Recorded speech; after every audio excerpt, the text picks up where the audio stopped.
여러분께 솔직한 질문 하나 드리겠습니다. 이 순간 여러분 스스로가 팔자 좋은 사람이라고 생각하십니까? 많은 분들이 이렇게 말씀하십니다. 자식이 잘 돼야 팔자가 좋고 통장에 돈이 넉넉해야 팔자가 좋다고요.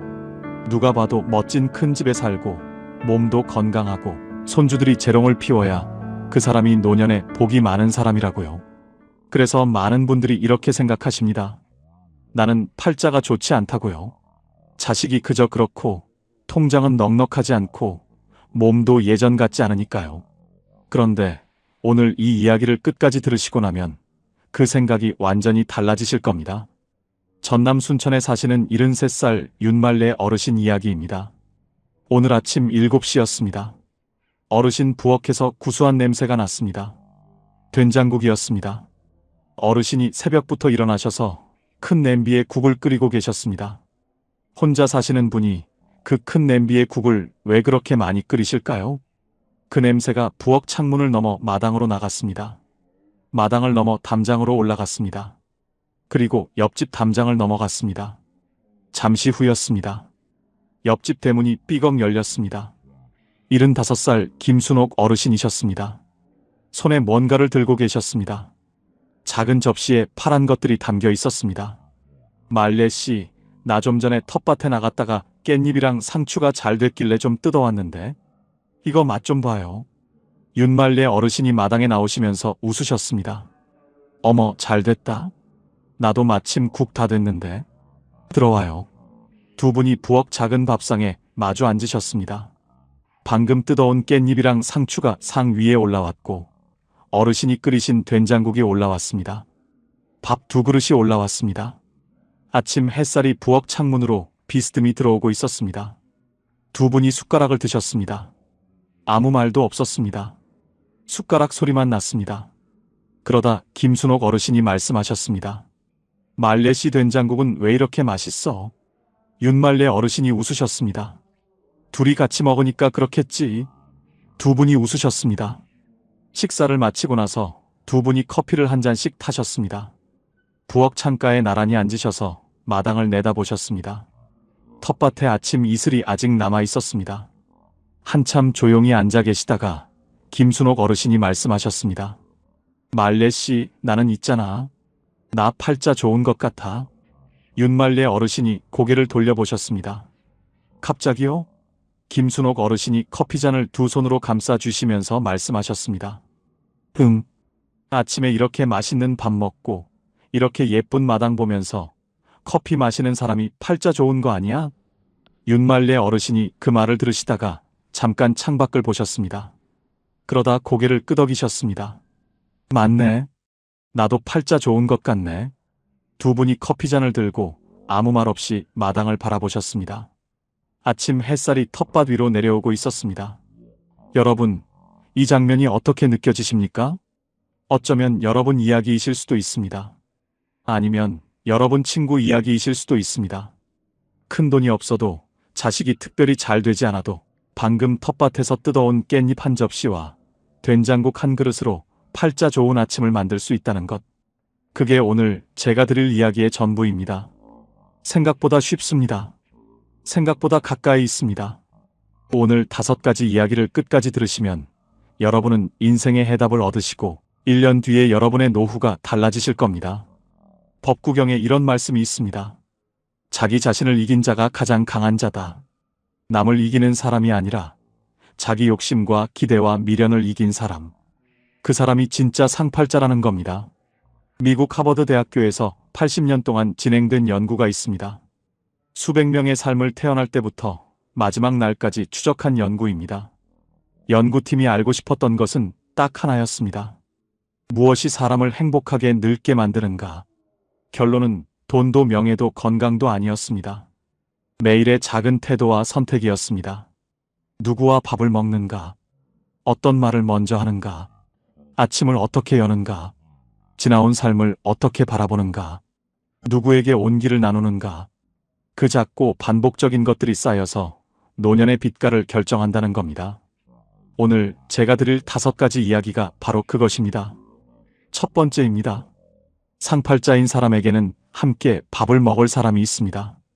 윤말래 어르신 이야기로 다시 돌아가겠습니다. 어르신이 혼자 사시게 된 첫 해 겨울이었습니다. 저녁을 차리시려고 쌀을 씻으시다가 멈추셨습니다. 얼마나 해야 하지? 평생 네 식구 밥을 해오셨는데 이제 혼자니까 얼마나 해야 하는지 모르셨습니다. 컵 하나를 꺼내셨습니다. 반만 채우셨습니다. 혼자 먹는 밥은 반이면 충분했거든요. 그 반 컵의 쌀이 어르신을 한참 동안 붙잡았습니다. 평생 네 컵을 채워오셨는데 이제 반 컵이구나. 어르신이 그날 저녁을 혼자 드셨습니다. 밥상 앞에 혼자 앉으셨는데 맞은편 자리가 비어 있었습니다. 남편이 앉으시던 자리였습니다. 어르신이 숟가락을 들었다가 내려놓으셨습니다. 그리고 다시 드셨습니다. 그냥 드셨습니다. 그런데 맛이 없었습니다. 음식이 잘못된 게 아니었습니다. 혼자 먹는 밥은 그냥 맛이 없었습니다. 그러다 어느 날 아침이었습니다. 된장국을 끓이시다가 이상한 생각이 드셨습니다. 옆집에 혼자 사시는 김순옥 어르신은 오늘 뭘 드셨을까? 그분은 다리가 안 좋으셔서 잘 못 나오시는 분이었습니다. 어르신이 냄비를 들고 옆집 문을 두드리셨습니다. 어머니, 국 많이 됐는데 좀 드시겠어요? 옆집 어르신이 문을 여셨습니다. 눈이 동그래지셨습니다. 두 분이 마루에 앉으셨습니다. 숟가락 소리만 났습니다. 아무 말도 안 하셨는데 이상하게 좋으셨습니다. 어르신이 집에 돌아오시면서 혼자 말씀하셨습니다. 오늘 밥이 왜 이렇게 맛있지? 그날 이후 어르신은 매일 큰 냄비에 국을 끓이십니다. 혼자 드시려고가 아닙니다. 담장 너머로 나눠드리려고요. 그 국 냄새가 새 집 담장을 넘어가면 어르신 하루가 시작됩니다. 그리고 가끔은 오늘 아침처럼 김순옥 어르신이 텃밭에서 방금 뜯은 깻잎을 들고 오십니다. 그러면 두 분의 아침이 시작됩니다. 보건복지부 노인 실태조사에 따르면 혼자 식사하는 노인의 우울감, 발생률이 함께 식사하는 노인보다 2배 이상 높은 것으로 나타났습니다. 혼자 밥을 먹는 것은 단순히 외로운 것이 아닙니다. 몸이 아프는 겁니다. 만성적인 외로움은 하루에 담배 15개비를 피우는 것만큼 몸에 해롭다는 연구가 있습니다. 심장에, 혈압에, 면역에 직접적인 영향을 미칩니다. 함께 밥을 먹을 사람이 있다는 것은 단순한 복이 아닙니다. 생명줄입니다. 거창하게 생각하실 필요 없습니다. 국 한 그릇이면 됩니다. 반찬 한 통이면 됩니다. 전화 한 통으로 오늘 밥 먹었냐고 물어봐 주시는 것도 됩니다. 그 작은 것이 누군가의 오늘을 살게 만듭니다. 윤말래 어르신이 이렇게 말씀하셨습니다. 국을 나눠드리러 갔는데 사실은 내가 더 많이 받아왔어요. 오늘 여러분 주변에 혼자 밥 드시는 분이 계십니까? 전화 한 통만 드려보십시오. 그분도 살고 여러분도 삽니다. 두 번째입니다. 상팔자인 사람은 사람의 좋은 점을 먼저 봅니다. 경기도 용인에 사시는 71살 강정희 어르신 이야기입니다. 어르신은 스스로 아셨습니다. 나는 입이 좀 쓴 편이야 하고요. 누굴 봐도 단점이 먼저 눈에 들어왔습니다. 저 사람은 왜 저렇게 느리지? 저 며느리는 왜 저렇게 말을 못하지? 저 사람은 왜 저렇게 표정이 없지? 나쁜 마음이 있어서가 아니었습니다. 그냥 그게 먼저 보였습니다. 그러다 보니 자식들이 어르신 보면 긴장을 했습니다. 또 뭔가 한마디 하시겠구나 싶어서요. 이웃들도 마찬가지였습니다. 어르신도 그걸 느끼셨습니다. 근데 어쩔 수가 없었습니다. 보이는 걸 어떻게 안 보냐고요. 그러다 어느 날 어르신이 거울을 보셨습니다. 아침에 세수하시다가요. 그런데 이상한 생각이 드셨습니다. 나는 지금 내 얼굴 보면서 뭐가 먼저 보이지? 잡티가 먼저 보였습니다. 주름이 먼저 보였습니다. 처진 것이 먼저 보였습니다. 그러다 이런 생각이 드셨다고 합니다. 나는 왜 저 사람 볼 때도 이렇게 보는 거지? 내 얼굴도 이렇게 보는데 다른 사람은 오죽하겠나? 뇌는 찾는 것을 보게 됩니다. 단점을 찾도록 훈련된 눈은 어디서든 단점을 발견합니다. 장점을 찾도록 훈련된 눈은 어디서든 장점을 발견합니다. 같은 사람을 보고 있는데 완전히 다른 사람이 보이는 겁니다.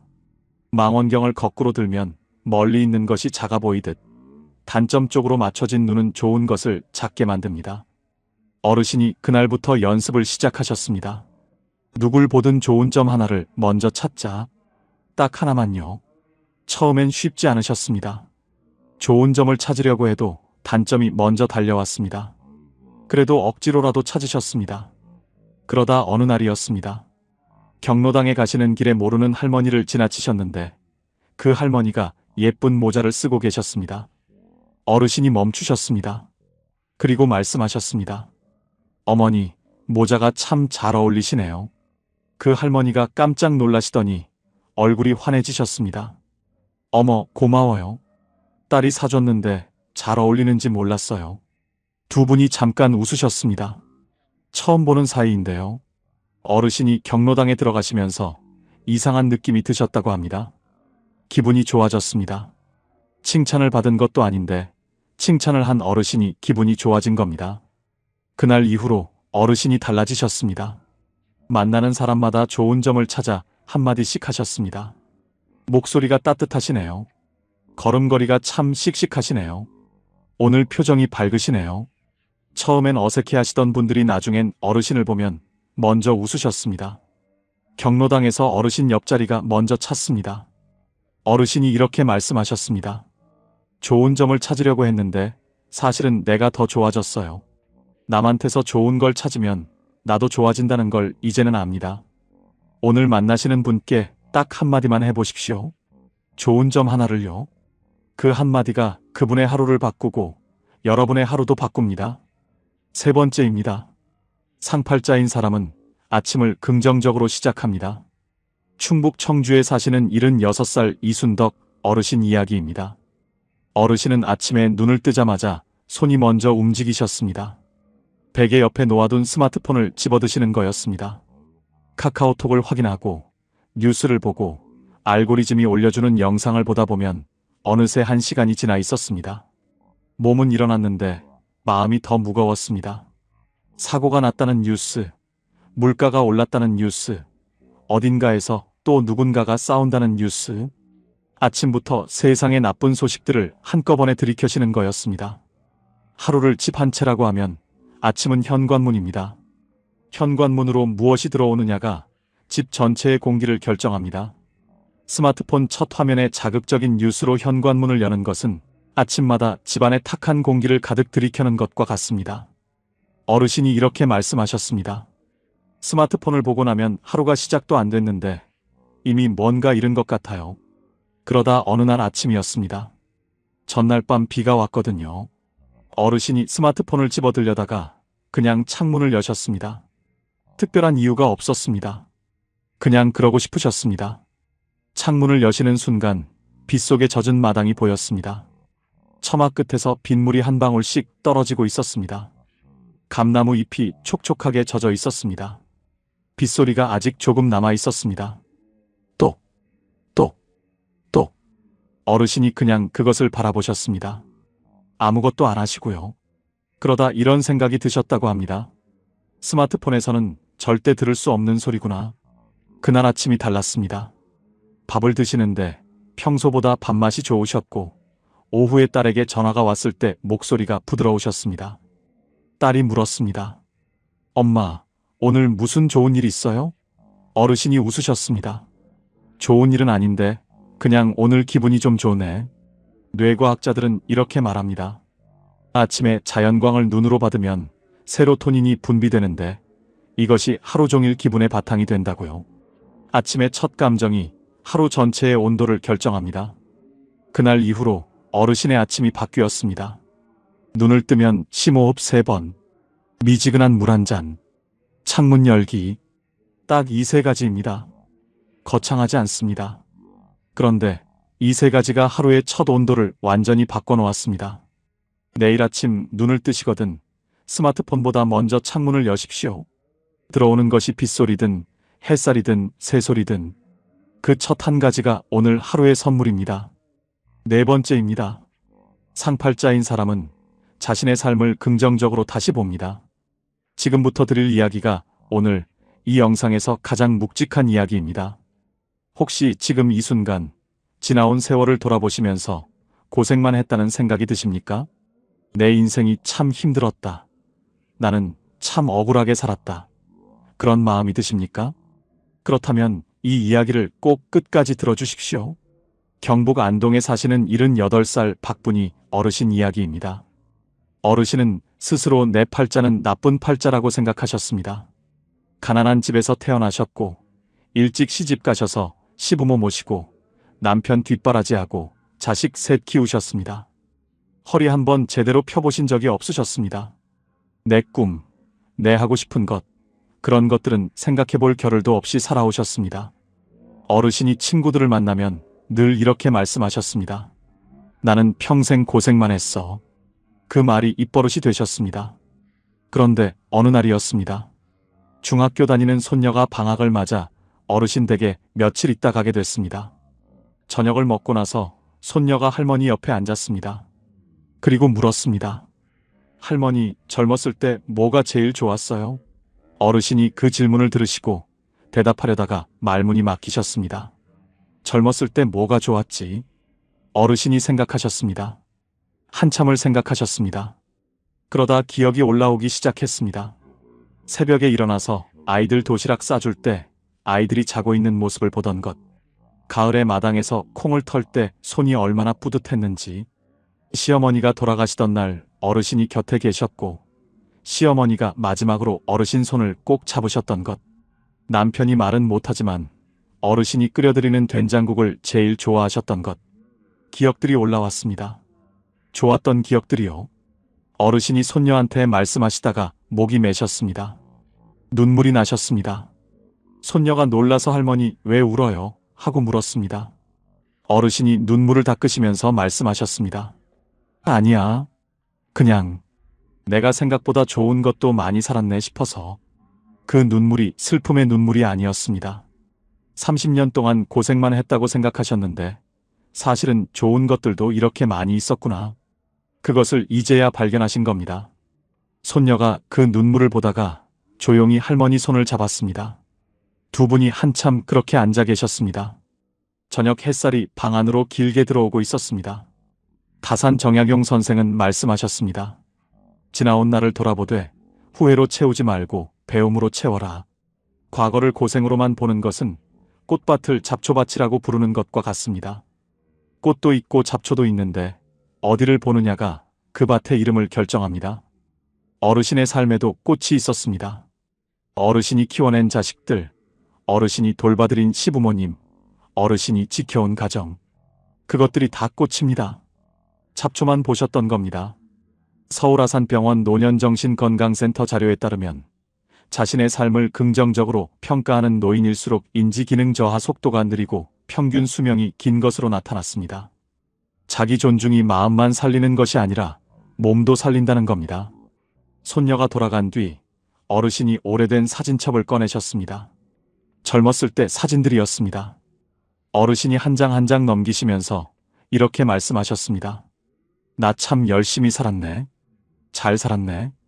그 말이 입버릇이 되셨습니다. 평생 고생만 했어. 대신해요. 여러분께 여쭤보고 싶습니다. 지금 여러분이 살아오신 세월 속에 좋았던 것들이 있으십니까? 힘들었지만 그래도 뿌듯했던 것들이 있으십니까? 오늘 밤 그것들을 한번 꺼내보십시오. 사진첩도 좋고 공책도 좋습니다. 그 발견이 여러분을 상팔자로 만들어줄 겁니다. 5번째입니다. 상팔자인 사람은 누군가에게 작은 도움이 되는 삶을 삽니다. 전북 전주에 사시는 74살 최복순 어르신 이야기입니다. 어르신은 특별한 것이 없으신 분이었습니다. 학력이 높은 것도 아니고 재산이 많은 것도 아니고 몸이 특별히 건강하신 것도 아닙니다. 그런데 어르신 주변에는 항상 사람이 있었습니다. 어르신 집 앞을 지나가면 꼭 한번 들르고 가는 사람들이 있었습니다. 어르신한테 전화하면 기분이 좋아진다고 하는 사람들이 있었습니다. 어르신이 하시는 것을 보면 별것이 없었습니다. 아침에 반찬을 만들면 한 통씩 이웃에 갖다 드렸습니다. 오랫동안 연락이 없는 분이 계시면 전화를 하셨습니다. 잘 지내세요? 밥은 드셨어요? 그게 전부였습니다. 거창한 봉사가 아니었습니다. 그냥 아주 작은 것들이었습니다.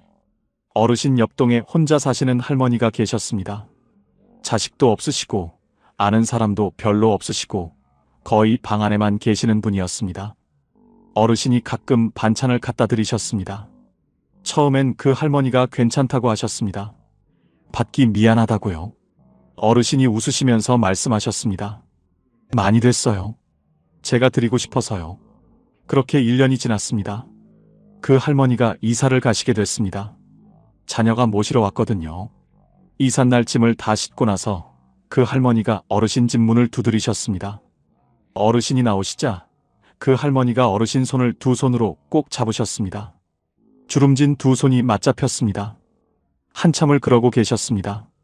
그러다 말씀하셨습니다. 어르신 반찬 덕분에 여기서 버텼어요. 어르신 전화 덕분에 외롭지 않았어요. 고마워요. 진심으로요.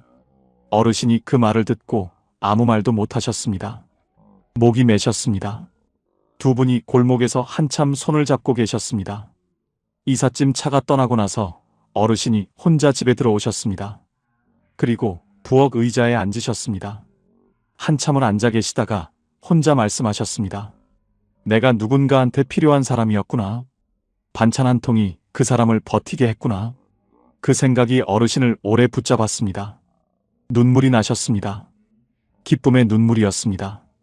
온기는 나눌수록 커집니다. 촛불 하나로 100개의 촛불을 켜도 처음 촛불이 작아지지 않습니다. 오히려 방이 더 밝아집니다. 나눔이 그렇습니다. 내가 가진 것이 줄어드는 것이 아니라 나누면 나눌수록 내 안에 있는 것이 더 커집니다. 어르신이 이렇게 말씀하셨습니다. 반찬을 드리러 갔는데 사실은 내가 더 많이 받아왔어요. 그분이 저한테 필요한 사람이라고 느끼게 해주셨거든요. 그게 제 인생에서 제일 큰 복이었어요. 누군가에게 필요한 존재라는 느낌. 그것이 노년을 살아있게 만드는 힘입니다. 거창하게 생각하실 필요 없습니다. 오늘 반찬 한 통, 전화 한 통이면 됩니다. 그 작은 것이 누군가의 오늘을 바꿉니다. 그리고 그 온기가 결국 나에게 돌아옵니다. 이제 마무리입니다. 오늘 5가지를 함께 들으셨습니다. 함께 밥 먹을 사람 만들기, 좋은 점 먼저 보기, 아침을 긍정적으로 열기, 내 삶을 다시 보기, 누군가에게 작은 도움이 되기. 다 거창하지 않습니다. 돈이 드는 것도 없습니다. 지금 이 나이에, 지금 이 자리에서 바로 시작하실 수 있는 것들입니다. 오늘 아침 윤말래 어르신과 김순옥 어르신이 커피 한 잔 나누시면서 하셨던 그 말씀 기억하십니까? 나 팔자 좋은 것 같아. 방금 텃밭에서 뜯어온 깻잎 한 접시와 된장국 한 그릇 앞에서 하신 말씀입니다. 팔자는 타고나는 것이 아닙니다. 오늘 아침 창문을 열고 옆집 담장 너머로 국 냄새를 보내고 지나치는 사람에게 좋은 말 한마디 건네고 오늘 밤 내 삶 속 좋았던 것 하나를 꺼내보는 것. 그 작은 선택들이 쌓여서 상팔자가 됩니다. 여러분께 여쭤보고 싶습니다. 오늘 이 5가지 이야기를 들으시면서 혹시 내 이야기구나 싶은 장면이 있으셨습니까? 반 컵에 쌀을 씻으시던 윤말래 어르신이 내 모습 같으셨습니까? 평생 고생만 했다고 생각하시다가 손녀 질문 하나에 눈물 흘리신 박분희 어르신이 내 모습 같으셨습니까? 그렇다면 오늘부터 시작하시면 됩니다. 지금 이 순간부터요. 여러분은 지금까지 정말 열심히 사셨습니다. 평생 누군가를 위해 살았고 평생 뒤에서 받쳐주셨고 평생 먼저 챙겨주셨습니다. 그 삶이 이미 상팔자입니다. 이제는 그 따뜻한 마음을 조금 자기 자신에게도 돌려주십시오. 오늘 밥을 누구와 드시겠습니까? 오늘 누구에게 좋은 점 하나를 말씀해 주시겠습니까? 내일 아침 창문을 먼저 여시겠습니까? 오늘 밤 내 삶 속 좋았던 것 하나를 꺼내 보시겠습니까? 오늘 누구에게 전화 한 통 하시겠습니까? 이 5가지 중 하나만 하셔도 됩니다. 딱 하나만요. 그 하나가 오늘의 상팔자를 만듭니다. 오늘 5가지 중에 가장 가슴에 남으신 것이 무엇인지 댓글로 나눠주십시오. 여러분의 한마디가 지금 이 영상을 혼자 보고 계실 누군가에게 오늘 하루를 살아갈 이유가 될 수 있습니다. 오늘도 끝까지 함께 해주셔서 진심으로 감사드립니다. 황금노후는 여러분의 행복을 위해 평생 응원하겠습니다. 지금까지 황금노후였습니다. 여러분, 이런 질문 받아보셨나요? 70세쯤 되면 많은 분들이 이런 말을 듣습니다. 이제 좀 놀면서 인생을 즐기세요. 고생 많으셨잖아요. 처음엔 그 말이 얼마나 따뜻하게 들리는지 모릅니다. 평생 일하고 자녀를 키우고 힘든 상황을 참아온 분들에게 쉬어도 된다는 말은 선물처럼 느껴집니다. 그런데요. 그 선물을 받고 나서 1년, 2년이 지났을 때 이런 순간이 오지는 않으셨습니까? 아침에 눈을 떴는데 오늘 뭘 해야 하는지 모르겠고 밥을 먹어도 맛이 없습니다. 전화를 하자니 미안하고 그냥 누워있다 보면 어느새 저녁이 됩니다. 텔레비전을 켜도 눈에 들어오지 않습니다. 창밖을 보다가 아무 이유도 없이 눈물이 납니다. 순간 화들짝 놀라서 내가 왜 이러나 싶어 얼른 고개를 돌리셨던 적이 있으십니까? 그게 이상한 것이 아닙니다. 쉬어도 된다는 말이 사실은 멈춰도 된다는 말이 아니기 때문입니다. 사람은 멈추면 무너집니다. 그것은 몸보다 마음이 먼저입니다. 그리고 그 무너짐은 아주 조용히 아무도 모르게 시작됩니다. 노년의 우울증은 정말 위험합니다. 국내 보건 자료에 따르면 70대 이상 노년층의 약 20에서 30%가 우울 증상을 경험하고 있으며 홀로 사는 어르신의 경우 그 비율은 40%에 가깝습니다. 10명 중에 4명이나 됩니다. 나이가 들수록 몸의 불편함과 소중한 것들과의 이별이 켜켜이 쌓이고 마음의 균형은 소리 없이 조금씩 기울어집니다. 사회적으로 고립감을 느끼는 어르신은 그렇지 않은 분들보다 우울증 위험이 최대 2배까지 높아진다는 연구 결과도 있습니다. 그런데 이 숫자들이 진정 무겁게 느껴지는 이유는 그것이 단순한 데이터가 아니기 때문입니다. 지금 이 순간에도 누군가는 아무에게도 말하지 못한 채 조용히 혼자 무너지고 있습니다. 이 침묵 속의 고통을 우리는 과연 그냥 지나쳐도 되는 걸까요? 오늘 이 이야기는 바로 그 조용한 무너짐을 막는 이야기입니다. 70세 이후의 삶은 이미 결정된 것이 아닙니다. 오히려 70세에서 75세 사이 이 5년 동안 어떻게 사느냐에 따라 여러분의 남은 인생이 완전히 달라집니다. 어떤 분은 이 시기에 삶이 다시 살아나고 어떤 분은 조용히 무너져 내립니다. 그 차이가 절대 돈에서 오지 않습니다. 자식에서도 오지 않습니다. 아주 사소한 선택 하나, 오늘 하루를 어떻게 보내느냐에서 시작됩니다. 지금 혹시 하루가 지루하고 너무 길게 느껴지시는 분이 계십니까? 예전보다 웃는 일이 줄어든 것 같으신가요? 그렇다면 오늘 이 이야기는 여러분을 위한 것입니다. 끝까지 함께 그 해답을 파헤쳐 보겠습니다. 70세는 노후의 봄입니다. 이 시기에 어떤 뿌리를 내리느냐가 80대, 90대의 폭풍을 버티게 합니다. 통계청이 발표한 고령자 통계에 따르면 70대 이후 규칙적으로 몸을 움직이는 노인과 그렇지 않은 노인의 건강 격차는 5년 이내에 뚜렷하게 벌어지기 시작합니다. 몸만이 아닙니다. 관계도 이 시기에 굳어집니다. 70세 이후에 새로운 사람을 만나기 시작한 분들은 이후에도 계속 새로운 인연이 이어집니다. 반대로 이 시기에 집안에서만 지내기 시작한 분들은 점점 고립이 깊어집니다. 마음가짐도 이 시기에 자리를 잡습니다. 아침에 일어나서 내가 무언가를 선택하느냐 아니면 그냥 흘러가느냐, 그 습관이 한번 굳어지면 바꾸기가 쉽지 않습니다. 그래서 이 5년이 중요합니다. 이 5년이 노후의 골든타임입니다. 이 시간을 어떻게 보내느냐가 노후 인생 앞으로의 10년, 20년을 결정합니다. 지금은 100세 시대입니다. 이제 두 분의 이야기를 들려드리겠습니다. 충청북도 청주에 사는 이명자 씨, 74살입니다. 이분은 이른에 남편을 잃었습니다. 30년을 함께 살아온 사람이 갑자기 없어졌습니다. 처음 몇 달은 아무것도 할 수 없었습니다. 자식들이 왔다 갔다 했고 시간이 지나면서 각자의 자리로 돌아갔습니다. 이명자 씨는 혼자 남았습니다. 그리고 기다리기 시작했습니다. 자식이 오기를, 전화가 오기를, 좋은 날이 오기를. 바깥에 나가는 것이 귀찮아졌습니다. 밥을 차려 먹는 것도 번거로웠습니다. 누워서 텔레비전을 보다가 잠들고 일어나서 또 텔레비전을 켜는 것으로 하루가 지나갔습니다. 71가 됐습니다. 72이 됐습니다. 무릎이 아팠습니다. 그런데 병원에 가는 것도 귀찮았습니다. 73이 됐습니다. 동네 슈퍼까지 걷는 것이 힘들어졌습니다. 74이 됐습니다. 계단이 무서워졌습니다. 4년이 지났습니다. 이분이 그 4년 동안 한 것은 기다리는 것이었습니다. 좋은 날을 기다리는 사이에 좋은 날을 살 수 있는 몸이 먼저 굳어버렸습니다. 혹시 지금 이 이야기가 남의 이야기처럼 들리지 않으시는 분이 계십니까? 지금 집안에서 무언가를 기다리고 계신 분이 계십니까? 그렇다면 지금 바로 다음 이야기를 들어주십시오. 같은 청주에 사는 박수님 씨, 75살입니다. 이분도 이른해 남편을 잃었습니다. 처음 3달은 이분도 힘들었습니다. 밥을 못 먹었고 잠을 못 잤습니다. 그런데 넉 달째 되던 날 아침, 이분은 신발을 신었습니다. 특별한 이유가 없었습니다. 그냥 나가야 할 것 같았습니다. 동네 한 바퀴를 걸었습니다. 무릎이 시큰거렸습니다. 숨이 찼습니다. 그런데 걷다가 이웃집 담벼락에 빨간 장미가 피어 있었습니다. 그 앞에서 한참을 멈췄습니다. 예쁘다는 생각이 들었습니다. 몇 달 만에 처음 드는 생각이었습니다.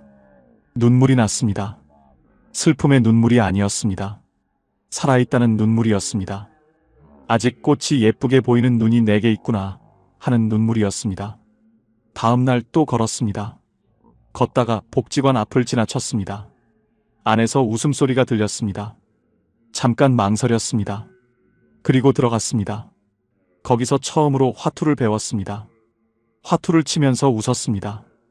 오랫동안 잊고 있던 웃음이었습니다. 71, 매주 복지관을 갔습니다. 72, 친구들과 봄나들이를 갔습니다. 73, 손자한테 그림 그리는 법을 배웠습니다. 75, 친구들과 제주도 여행을 다녀왔습니다. 지금 이분의 얼굴에는 빛이 납니다. 같은 청주, 같은 나이, 같은 처지. 그런데 삶이 완전히 달라졌습니다. 무엇이 달랐습니까? 신발을 신었는가, 신지 않았는가. 그 하나였습니다.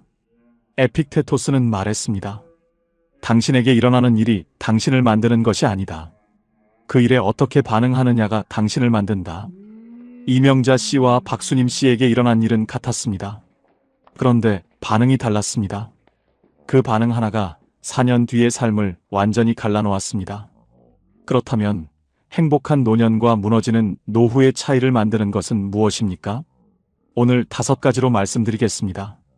첫 번째는 매일 몸을 움직이는 것입니다. 자전거를 생각해 보십시오. 자전거는 달릴 때 쓰러지지 않습니다.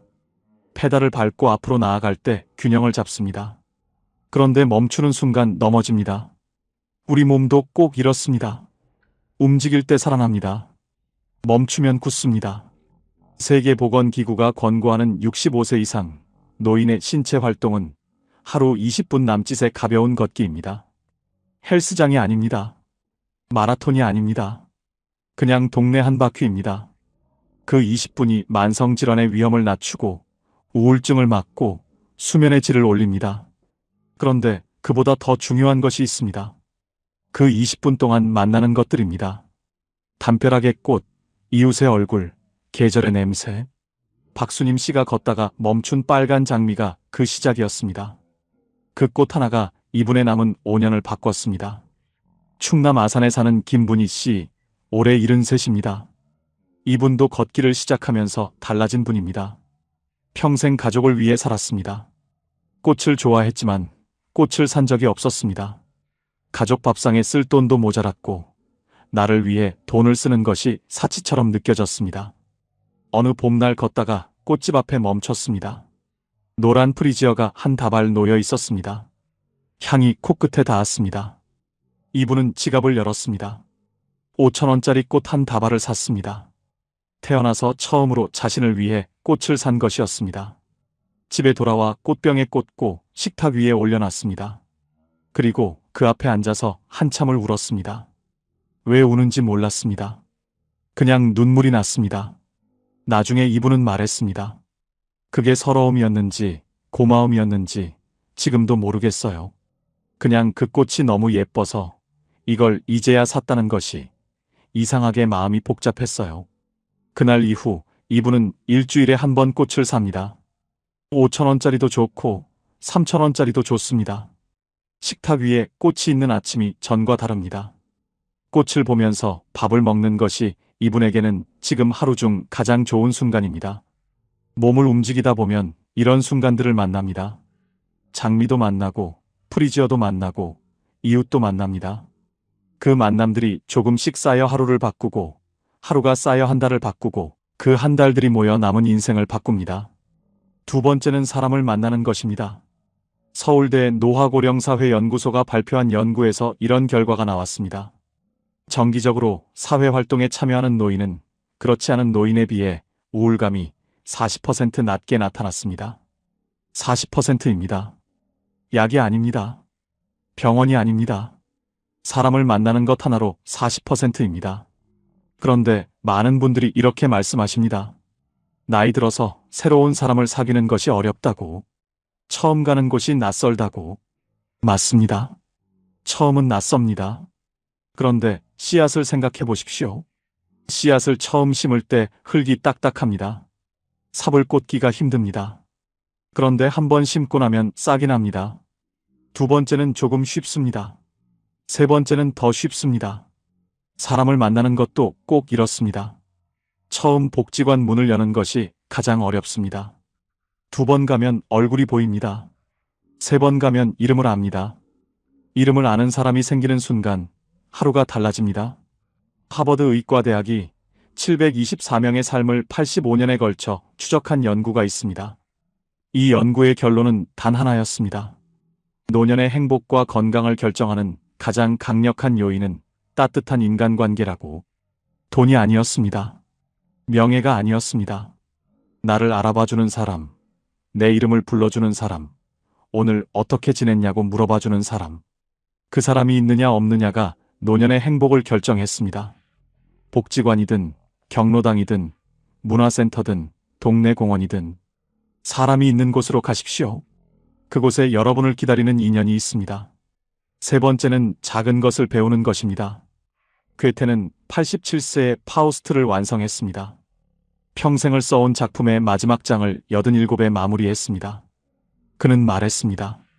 인간은 노력하는 한 방황한다. 그러나 그 방황이 곧 전진이다. 배운다는 것은 거창한 것이 아닙니다. 스마트폰으로 사진 찍는 법을 배우는 것도 좋습니다. 노래 교실에 나가는 것도 좋습니다. 처음으로 혼자 버스를 타고 낯선 동네에 가보는 것도 좋습니다. 새로운 것을 처음 경험하는 그 순간 뇌가 살아납니다. 설렘이 생깁니다. 경기도 용인에 사는 박정희 씨, 72살입니다.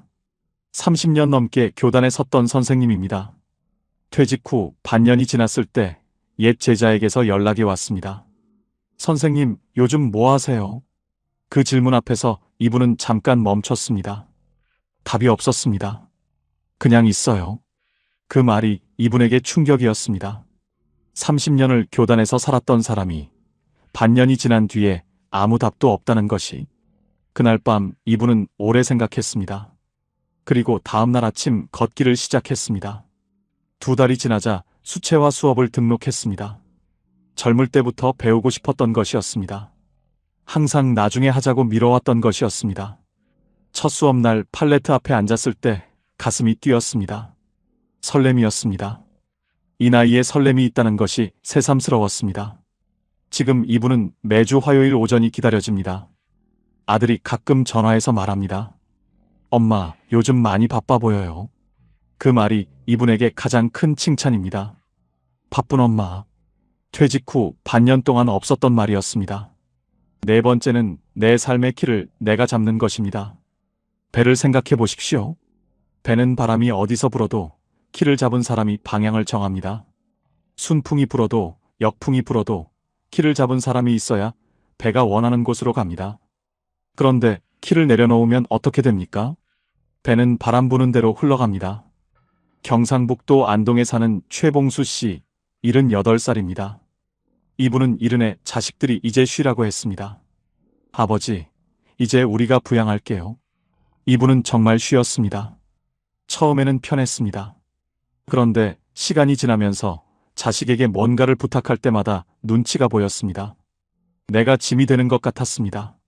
전에는 내가 무언가를 할 수 있는 사람이었는데 이제는 아무것도 할 수 없는 사람이 된 것 같았습니다. 75이 됐을 때 거울을 보다가 눈물이 났습니다. 아무 이유도 없이. 78 어느 날 밤 이분은 이런 생각이 들었다고 합니다. 내 남은 시간에 내가 한 것이 아무것도 없구나. 그때 정약용 선생의 말씀이 떠오릅니다. 하루를 헛되이 보내는 것은 하루를 잃는 것이 아니라 삶 전체를 조금씩 잃는 것이다. 최봉수 씨는 이른에 키를 내려놓았습니다. 그리고 8년 동안 바람 부는 대로 흘러갔습니다. 자식이 부양해준다고 해서 내 삶의 키를 내려놓으면 안 됩니다. 내 밥상을 내가 차리고, 내 하루를 내가 시작하고, 내 외출을 내가 결정하는 것. 그것이 작은 것처럼 보이지만 사실은 내 삶의 존엄을 지키는 일입니다. 부모가 자신의 삶을 당당하게 살아갈 때 자식도 죄책감 없이 자신의 삶을 살 수 있습니다. 부모가 빛나면 자식도 편안해집니다. 그것이 자식을 위한 가장 깊은 사랑이기도 합니다. 5번째는 오늘 하루에서 작은 것을 발견하는 것입니다. 박수님 씨가 담벼락 앞에서 멈췄던 그 빨간 장미, 김분희 씨가 식탁 위에 올려놓은 노란 프리지아, 그것이 이분들의 삶을 바꿨습니다. 오늘 아침 밥이 따뜻했다는 것, 오늘 하늘이 맑았다는 것, 오늘 전화할 수 있는 사람이 한 명 있다는 것. 그 작은 것들을 보는 눈이 열리면 하루가 달라집니다. 안경 렌즈를 바꾸는 것처럼 같은 세상이 다르게 보이기 시작합니다. 이것이 사치처럼 느껴지신다면 이렇게 생각해 보십시오. 평생 가족과 남을 위해 살아오셨습니다. 이제는 오늘 하루의 작은 아름다움을 내가 먼저 알아채는 것. 그것이 여러분이 오랫동안 받았어야 했던 것입니다. 오늘 살아있다는 것 하나로 충분합니다. 이 5가지가 결국 하나로 모입니다. 70세 이후의 삶은 환경이 만드는 것이 아니라 선택이 만든다는 것입니다. 이명자 씨와 박수님 씨에게 주어진 환경은 같았습니다. 그런데 선택이 달랐습니다. 박정희 씨에게 퇴직은 위기였습니다. 그런데 그 위기 앞에서 신발을 신었습니다. 김분희 씨는 평생 꽃을 사지 못했습니다. 그런데 73세 처음으로 자신을 위해 꽃을 샀습니다. 그 선택들이 쌓여 지금의 그분들이 됐습니다. 꽃은 내년을 기약하지 않습니다.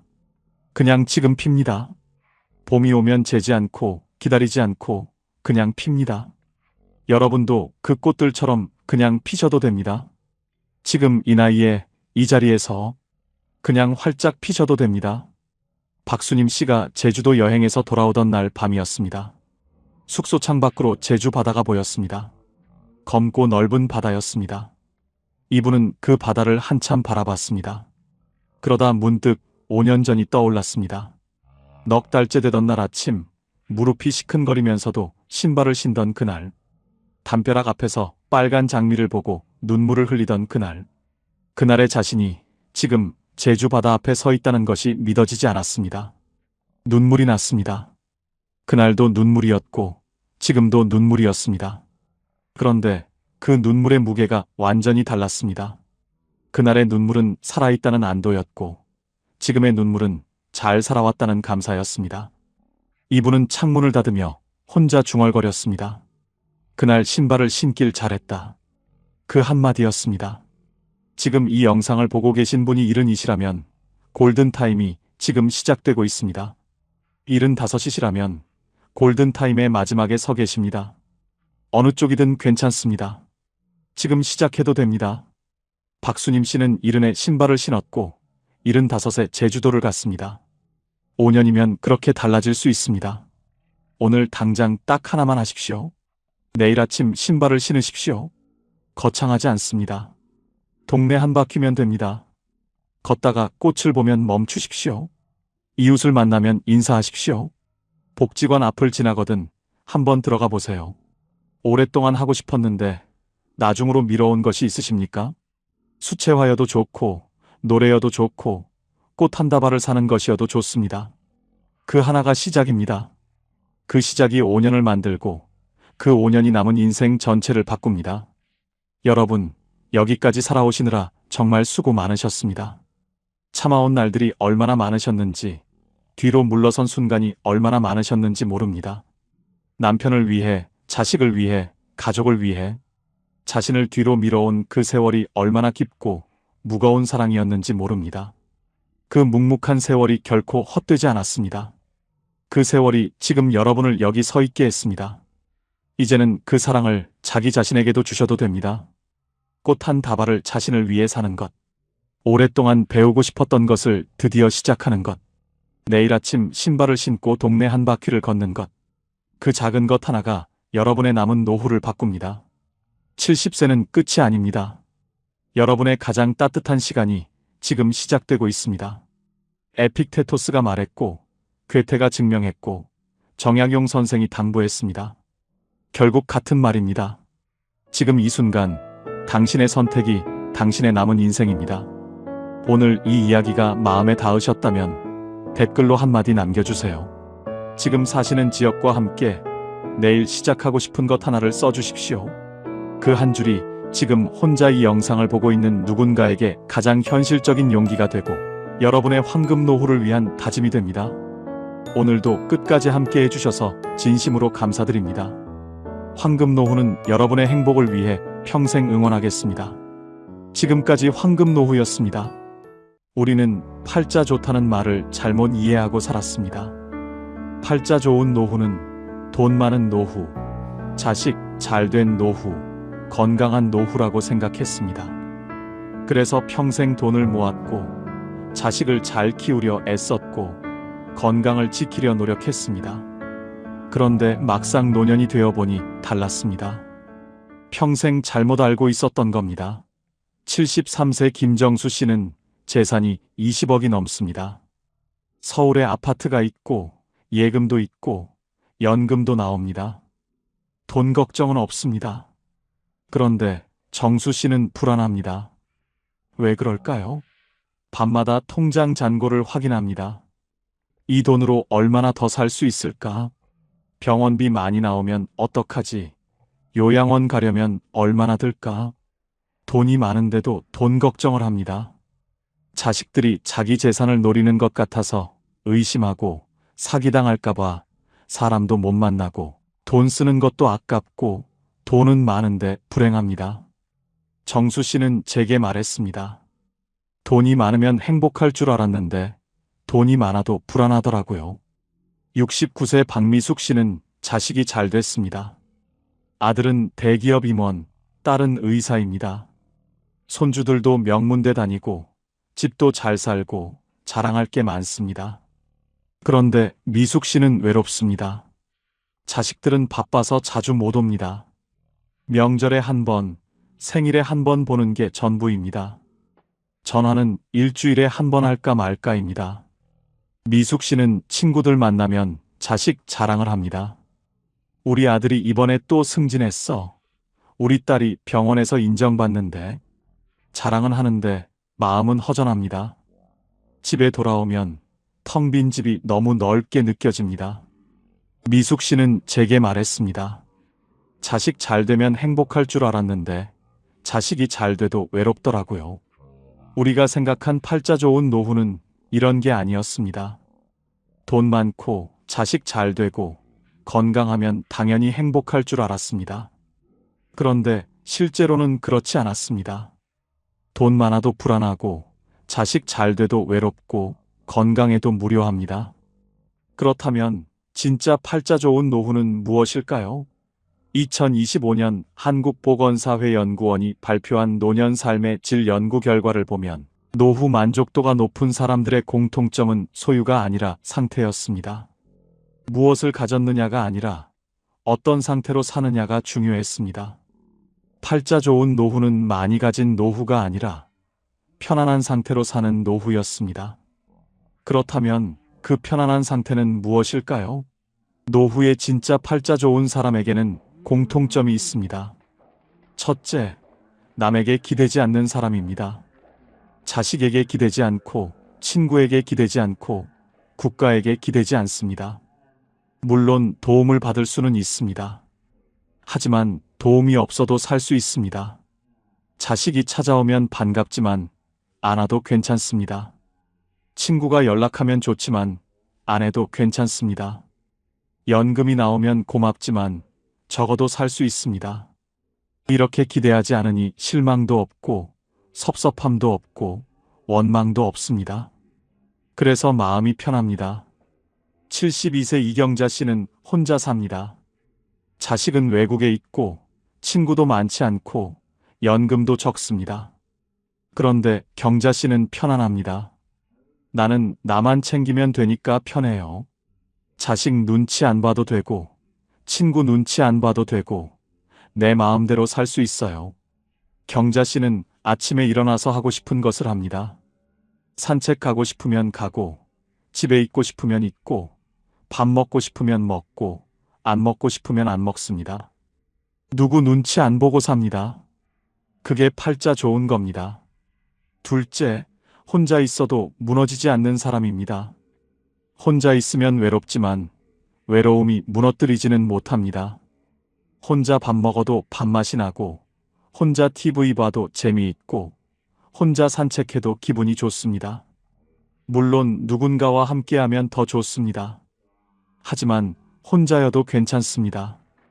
혼자를 견디는 게 아니라 혼자를 즐깁니다.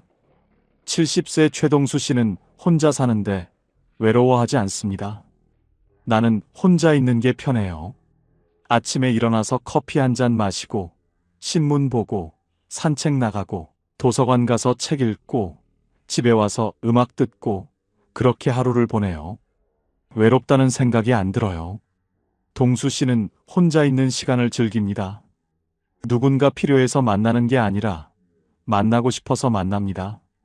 그래서 관계가 가볍고 부담이 없고 편합니다. 그게 팔자 좋은 겁니다. 셋째, 하루를 스스로 채울 줄 아는 사람입니다. 아침에 일어나서 오늘 뭐 하지가 아니라 오늘 이거 해야지 하고 생각합니다. 거창한 계획이 아니라 작은 일상입니다. 산책 나가기, 책 읽기, 친구 만나기, 요리하기, 청소하기, 이런 작은 것들로 하루를 채웁니다. 누가 시키지 않아도 스스로 합니다. 누가 함께하지 않아도 혼자 합니다. 그렇게 하루를 채우다 보면 하루가 금방 지나갑니다. 저녁이 되면 오늘도 잘 보냈네 하고 만족합니다. 68세 윤정혜 씨는 매일 아침 계획을 세웁니다. 오늘은 산책 가고, 도서관 가고, 점심은 김치찌개 끓여 먹고, 오후에는 드라마 보고, 저녁에는 친구한테 전화하고 이렇게 하루를 계획합니다. 거창하지 않습니다. 그냥 일상입니다. 그런데 이렇게 계획하고 실천하다 보면 하루가 의미 있어집니다. 정혜 씨는 저녁에 일기를 씁니다. 오늘 산책하면서 꽃 봤다. 도서관에서 좋은 책 읽었다. 친구랑 통화했다 이렇게 적습니다. 작은 것들이지만 적고 보면 하루가 알찹니다. 그게 팔자 좋은 겁니다. 조선시대 실학자 정약용 선생은 유배지에서 18년을 보냈습니다. 가족과 떨어져 혼자 지냈습니다. 외롭고 힘들었을 겁니다. 그런데 정약용 선생은 무너지지 않았습니다. 매일 아침 일어나서 책을 읽고, 글을 쓰고, 제자를 가르치고 산책을 했습니다. 하루하루를 스스로 채웠습니다. 그렇게 18년을 보내고 나서 500권이 넘는 책을 남겼습니다. 정약용 선생은 이런 말씀을 하셨습니다. 하루를 헛되이 보내지 말라. 오늘을 사는 사람이 내일을 얻는다. 팔자는 타고나는 게 아니라 선택되는 겁니다. 매일 아침 일어나서 오늘을 어떻게 살지 선택하는 것, 그게 팔자를 만듭니다. 그렇다면 구체적으로 노후에 팔자 좋은 사람의 조건은 무엇일까요? 화려하지 않지만 살아보면 가장 중요한 기준들이 있습니다. 첫째, 내 집이 있습니다. 크지 않아도 됩니다. 허름해도 됩니다. 하지만 내 집입니다. 누구 눈치 안 보고 살 수 있는 공간입니다. 아침에 일어나서 거실에 나가도 되고 안 나가도 됩니다. 밥을 먹어도 되고 안 먹어도 됩니다. 청소를 해도 되고 안 해도 됩니다. 내 마음대로입니다. 월세로 사는 노인은 불안합니다. 언제까지 여기 살 수 있을까? 집주인이 나가라고 하면 어디로 가지? 이런 걱정을 합니다. 자식 집에 사는 노인도 불편합니다. 거실에 나가려다가 며느리 눈치 보고, 냉장고 열려다가 사위 눈치 보고 방에만 있습니다. 하지만 내 집이 있으면 자유롭습니다. 그게 팔자 좋은 겁니다. 둘째, 빚이 없습니다. 돈이 많지 않아도 됩니다. 하지만 빚은 없습니다. 갚아야 할 돈이 없으니 마음이 편합니다. 매달 이자 걱정 안 해도 되고, 독촉 전화 받을 일도 없고, 밤에 편하게 잠을 잡니다. 빚이 있는 노인은 잠을 못 잡니다. 밤마다 계산기를 두드립니다. 이자가 얼마지? 원금은 언제 갚지? 죽기 전에 갚을 수 있을까? 걱정이 끝이 없습니다. 하지만 빚이 없으면 편합니다. 적게 살아도 내 것이니까 편합니다. 그게 팔자 좋은 겁니다. 셋째, 고정 수입이 있습니다. 크지 않아도 됩니다. 하지만 매달 일정하게 들어옵니다. 연금이든 임대 수입이든 이자 수입이든 뭐든 매달 들어오는 돈이 있습니다. 이 돈으로 관리비 내고 밥 사 먹고 병원 가고 그렇게 살 수 있습니다. 고정 수입이 없는 노인은 불안합니다. 이번 달은 어떻게 살지? 다음 달은 어떻게 하지? 걱정이 끝이 없습니다. 하지만 고정 수입이 있으면 편합니다. 적어도 계획을 세울 수 있습니다. 그게 팔자 좋은 겁니다. 넷째, 몸이 아직 내 말을 듣습니다. 건강하지 않아도 됩니다. 여기저기 아픈 데가 있어도 됩니다. 하지만 내가 움직이고 싶으면 움직일 수 있습니다.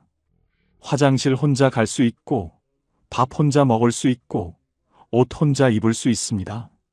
완전히 건강하지 않아도 기본적인 것은 혼자 할 수 있습니다. 누워있는 노인은 불행합니다.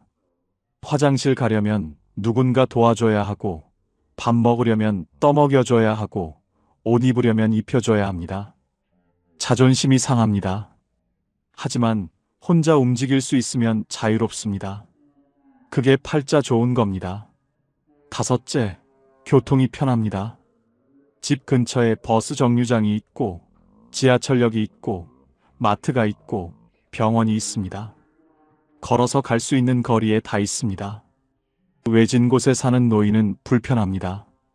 장 보러 가려면 택시 타야 하고, 병원 가려면 자식 차 얻어 타야 하고, 나갈 때마다 눈치 봅니다.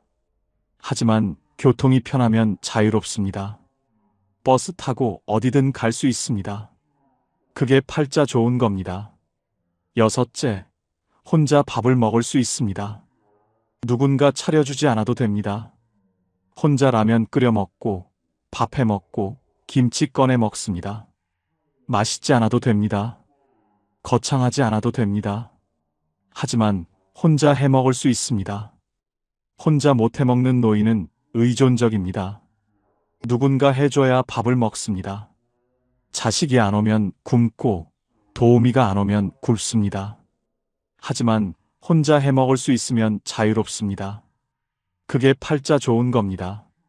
일곱째, 내일 할 일이 있습니다. 거창한 일이 아닙니다.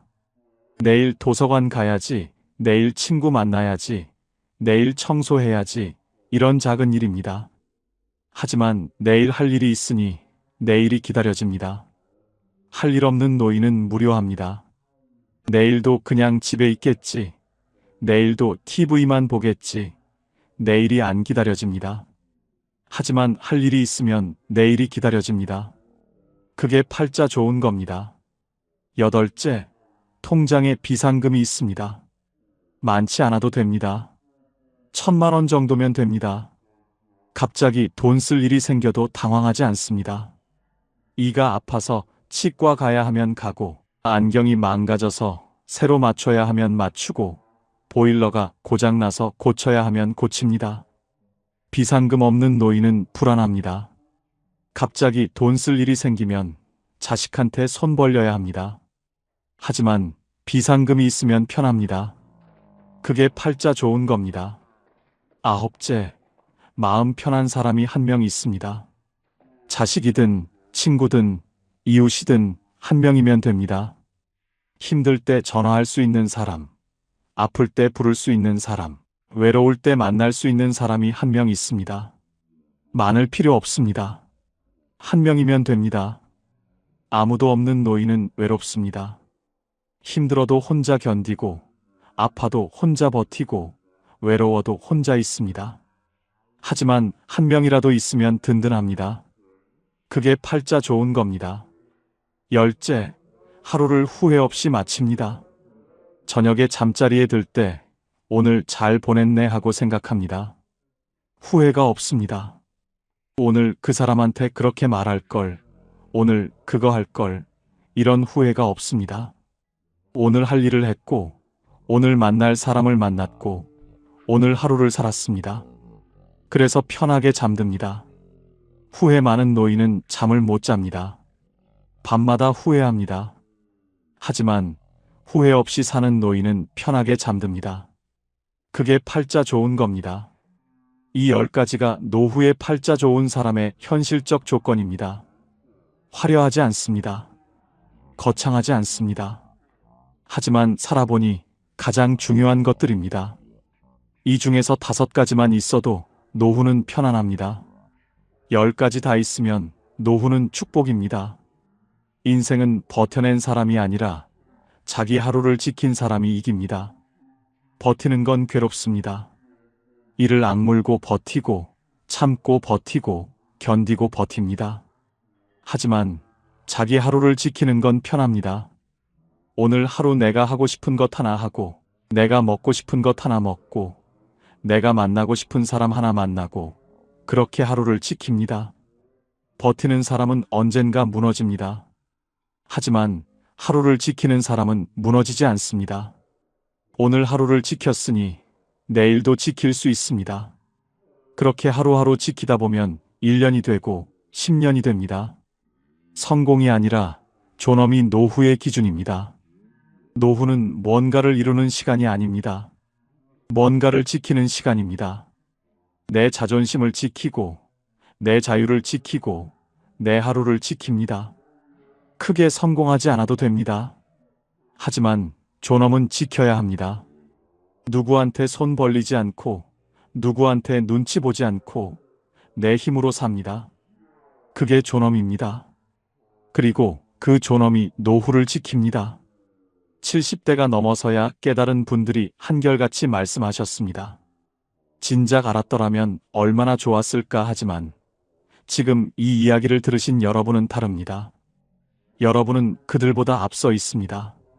노후에 가장 팔자 좋은 사람은 대단한 사람이 아니라 오늘 하루를 스스로 책임질 수 있는 사람입니다. 아침에 눈 뜨고 밥 먹고 산책 나가고 사람 만나고 책 읽고 저녁에 편하게 잠드는 사람입니다. 거창하지 않습니다. 하지만 그게 팔자 좋은 삶입니다. 우리는 평생 주는 것만 배웠지 멈추는 것은 배우지 못했습니다. 하지만 이제는 압니다. 조금 덜 해주는 것도 사랑이라는 걸요. 이제는 조금 짐을 내려놓아도 됩니다. 이제는 나를 위해 살아도 됩니다. 평범하지만 소소하고 행복한 여러분의 인생을 즐기세요. 여러분의 노후가 행복하시길 진심으로 응원합니다. 지금까지 황금 노후였습니다. 감사합니다. 한평생 가족을 위해 살았는데 나이가 들고 보니 가족과 함께 있어도 문득 외로워 눈물이 주르르 흐릅니다.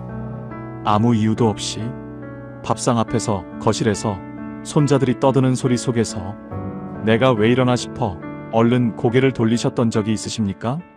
그게 이상한 것이 아닙니다. 함께 있다고 행복한 것이 아니기 때문입니다. 진짜 나로 살지 못할 때 사람은 사람들 속에서 가장 외롭습니다. 통계청 국민 삶의 질 보고서에 따르면 삶에 만족한다고 답한 노년층은 단 29.9%에 불과했습니다. 가족과 함께 살면서도 행복하지 않은 분들이 그 안에 얼마나 많이 계신지 모릅니다. 그런데 오늘 한 가지 놀라운 이야기를 드리려 합니다. 혼자 산다는 것이 외롭고 쓸쓸한 것이 아니라 어쩌면 인생에서 처음으로 진짜 나로 살 수 있는 시간이라는 것. 105세까지 사신 김형석 철학자 선생님이 이런 말씀을 남기셨습니다. 나는 70세가 넘어서야 처음으로 진짜 자유로워졌습니다. 비로소 나 자신으로 살기 시작했으니까요. 혼자 사는 노년이 더 축복인 진짜 이유 5가지. 끝까지 보시면 여러분의 인생관이 바뀔 것입니다. 자, 지금 시작하겠습니다. 경북 안동에 사는 이금순 씨, 올해 73살입니다. 이분의 이야기가 오늘 이 시간의 시작입니다. 남편이 세상을 떠난 것은 68살 때였습니다. 갑작스러운 이별이었습니다. 장례를 치르고 나서 텅 빈 집에 혼자 앉아있던 첫날 밤, 금순 씨는 이 집에서 혼자 어떻게 살아야 하나 막막했습니다. 아들이 달려왔습니다. 엄마, 우리 집으로 오세요. 며느리도 환영한다고 했습니다. 손자들도 할머니 온다고 좋아했습니다. 그래서 금순 씨는 짐을 쌌습니다. 그리고 아들 집으로 들어갔습니다. 처음 한 달은 괜찮았습니다. 손자들이 재롱을 부리고 밥상에 사람이 있고 집안에 소리가 있었습니다. 그런데 2달째부터 조금씩 달라졌습니다. 며느리는 착했습니다. 잘해주는 아들이었습니다. 그런데 이상하게 집안에서 금순 씨는 점점 작아지고 있었습니다. 아침에 일찍 일어나도 며느리 눈치에 부엌에 들어가기가 망설여졌습니다. 냉장고를 열 때도, 화장실 순서를 맞출 때도, 손자들 훈육 방식이 내 생각과 달라도 아무 말 못하고 속으로만 삼켰습니다. 명절에는 며느리 친정 식구들이 왔습니다. 금순 씨는 그날 자기 방에 일찍 들어갔습니다. 아들 집인데 내 방에 들어가 문을 닫고 혼자 누웠습니다. 창밖으로 웃음소리가 들렸습니다. 그때 금순 씨 눈에서 눈물이 흘렀습니다. 외로워서가 아니었습니다. 내가 여기 있으면 안 되는 사람인 것 같아서였습니다. 그렇게 3년이 흘렀습니다. 3년 동안 금순 씨는 착한 엄마였고 조용한 시어머니였고 말 없는 할머니였습니다. 그런데 정작 금순 씨 자신은 없었습니다. 그러던 어느 봄날이었습니다.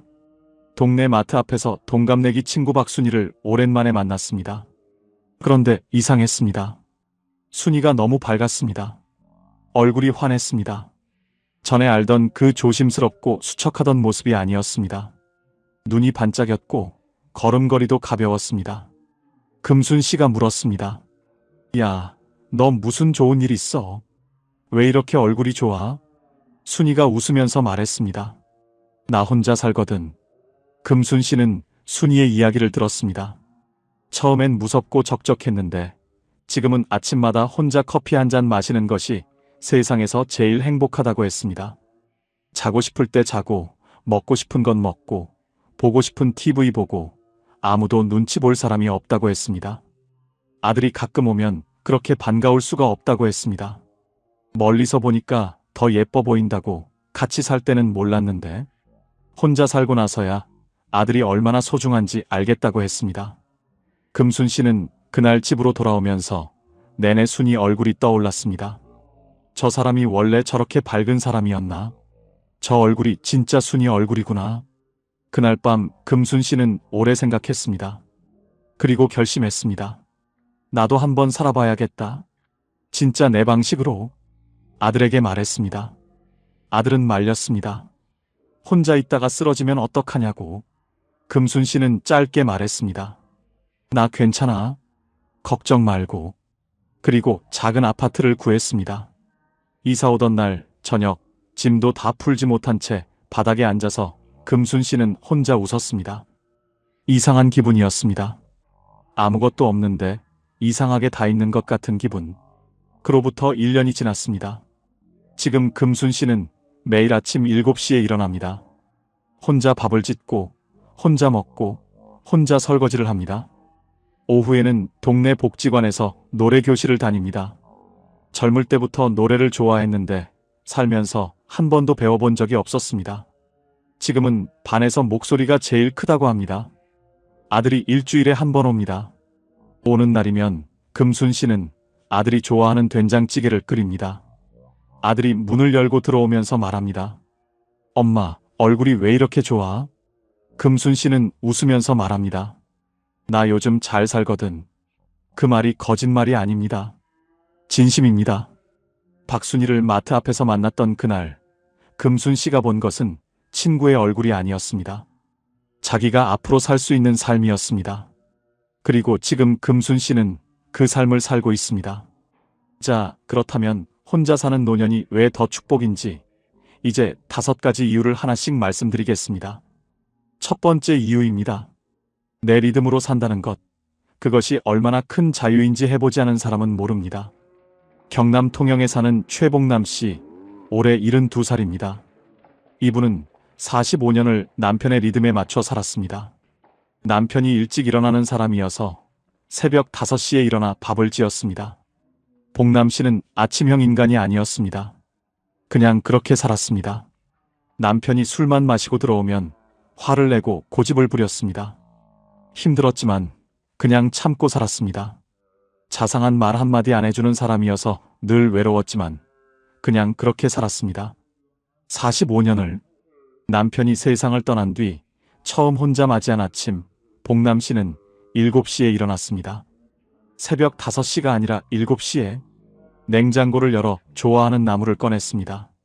국을 끓이지 않았습니다. 그냥 나물 몇 가지에 밥 한 공기. 밥상을 차려놓고 앉았는데 이상하게 눈물이 났다고 합니다. 슬픔의 눈물이 아니었습니다. 이게 내가 좋아하는 아침이었구나 하는 눈물이었습니다.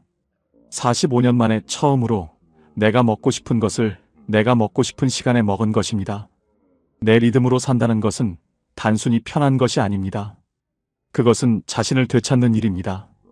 누군가에게 맞추며 살다 보면 어느 순간 내가 원래 어떤 사람이었는지를 잊게 됩니다. 나는 아침형인가 저녁형인가? 나는 조용한 것이 좋은가 시끌벅적한 것이 좋은가?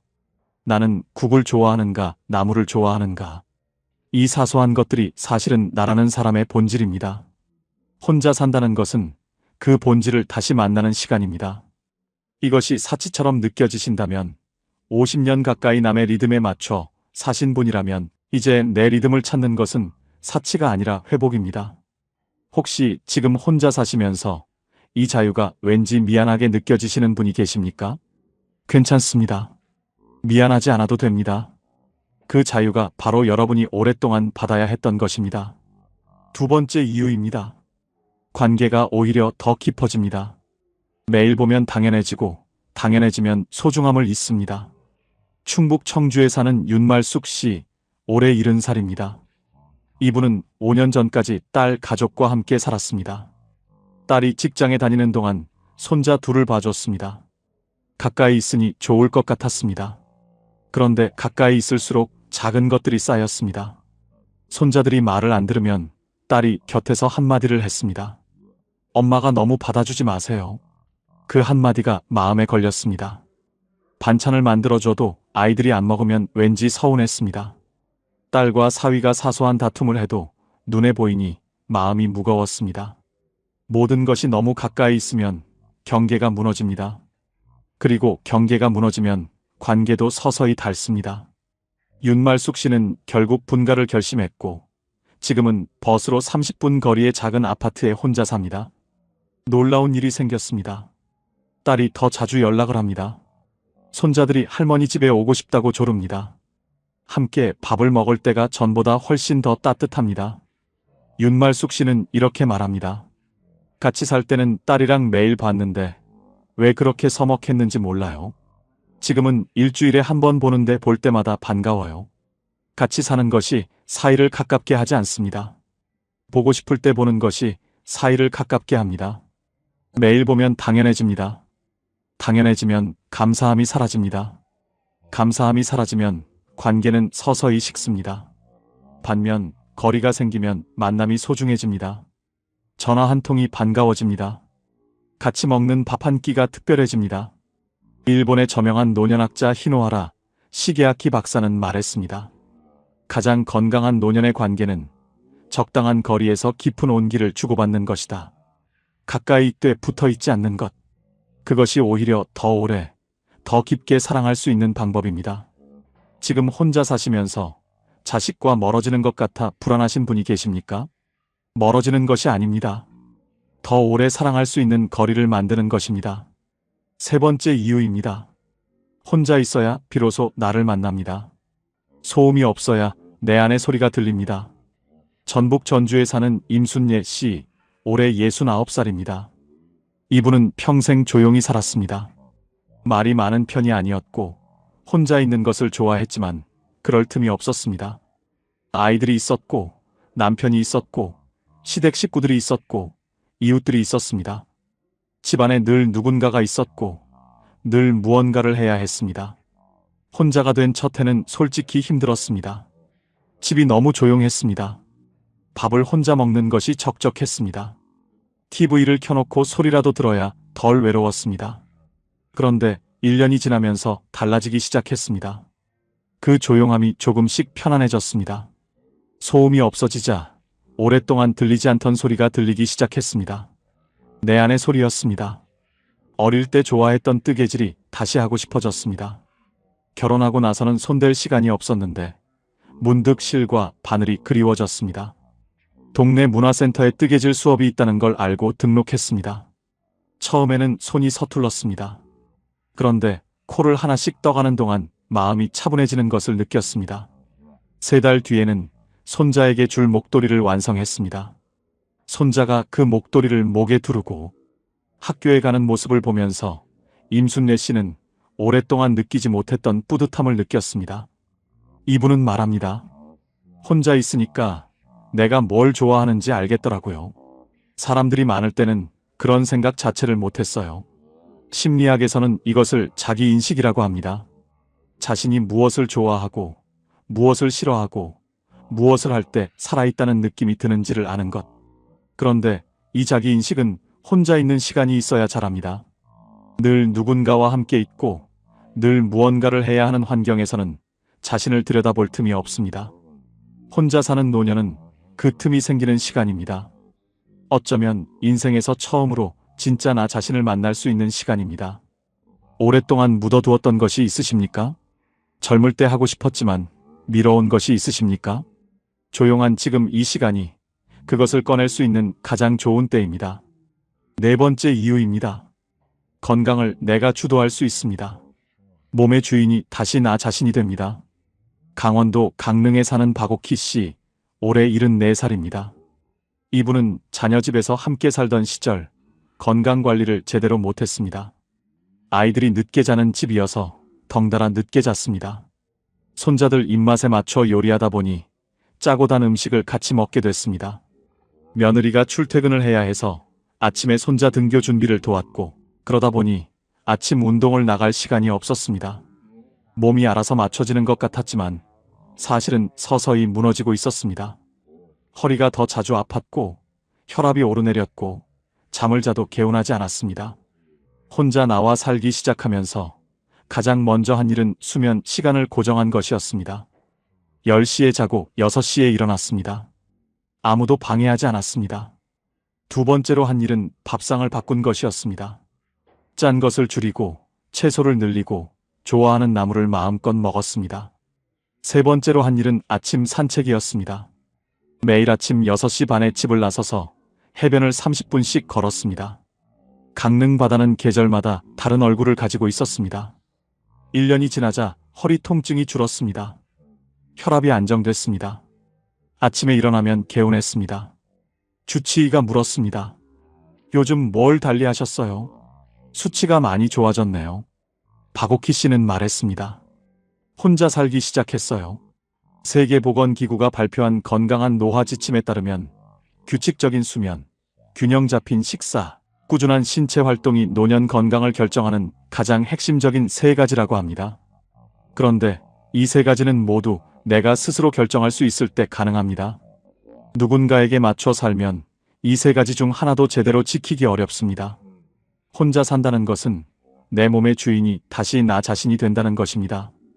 지금 여러분의 하루에서 수면과 식사와 운동을 스스로 결정하고 계십니까? 그 3가지를 내 손으로 챙기는 것, 그것이 가장 현실적인 건강 비결입니다. 5번째 이유입니다. 외로움과 고독은 다릅니다. 그리고 고독을 즐길 줄 아는 사람이 가장 단단합니다. 대전에 사는 한미숙 씨, 올해 71살입니다. 혼자 살기 시작한 첫 해, 주변 사람들이 자꾸 물었습니다. 외롭지 않아요? 그 말이 처음에는 걱정으로 들렸지만 나중에는 이상하게 들렸습니다. 외로움과 혼자 사는 것은 같은 말이 아니었기 때문입니다. 한미숙 씨는 생각해봤습니다. 외로움을 가장 많이 느꼈던 때가 언제였나? 놀랍게도 가장 외로웠던 때는 혼자 있을 때가 아니었습니다. 사람들 속에 있는데 아무도 나를 진짜로 봐주지 않는다고 느꼈던 순간들이었습니다.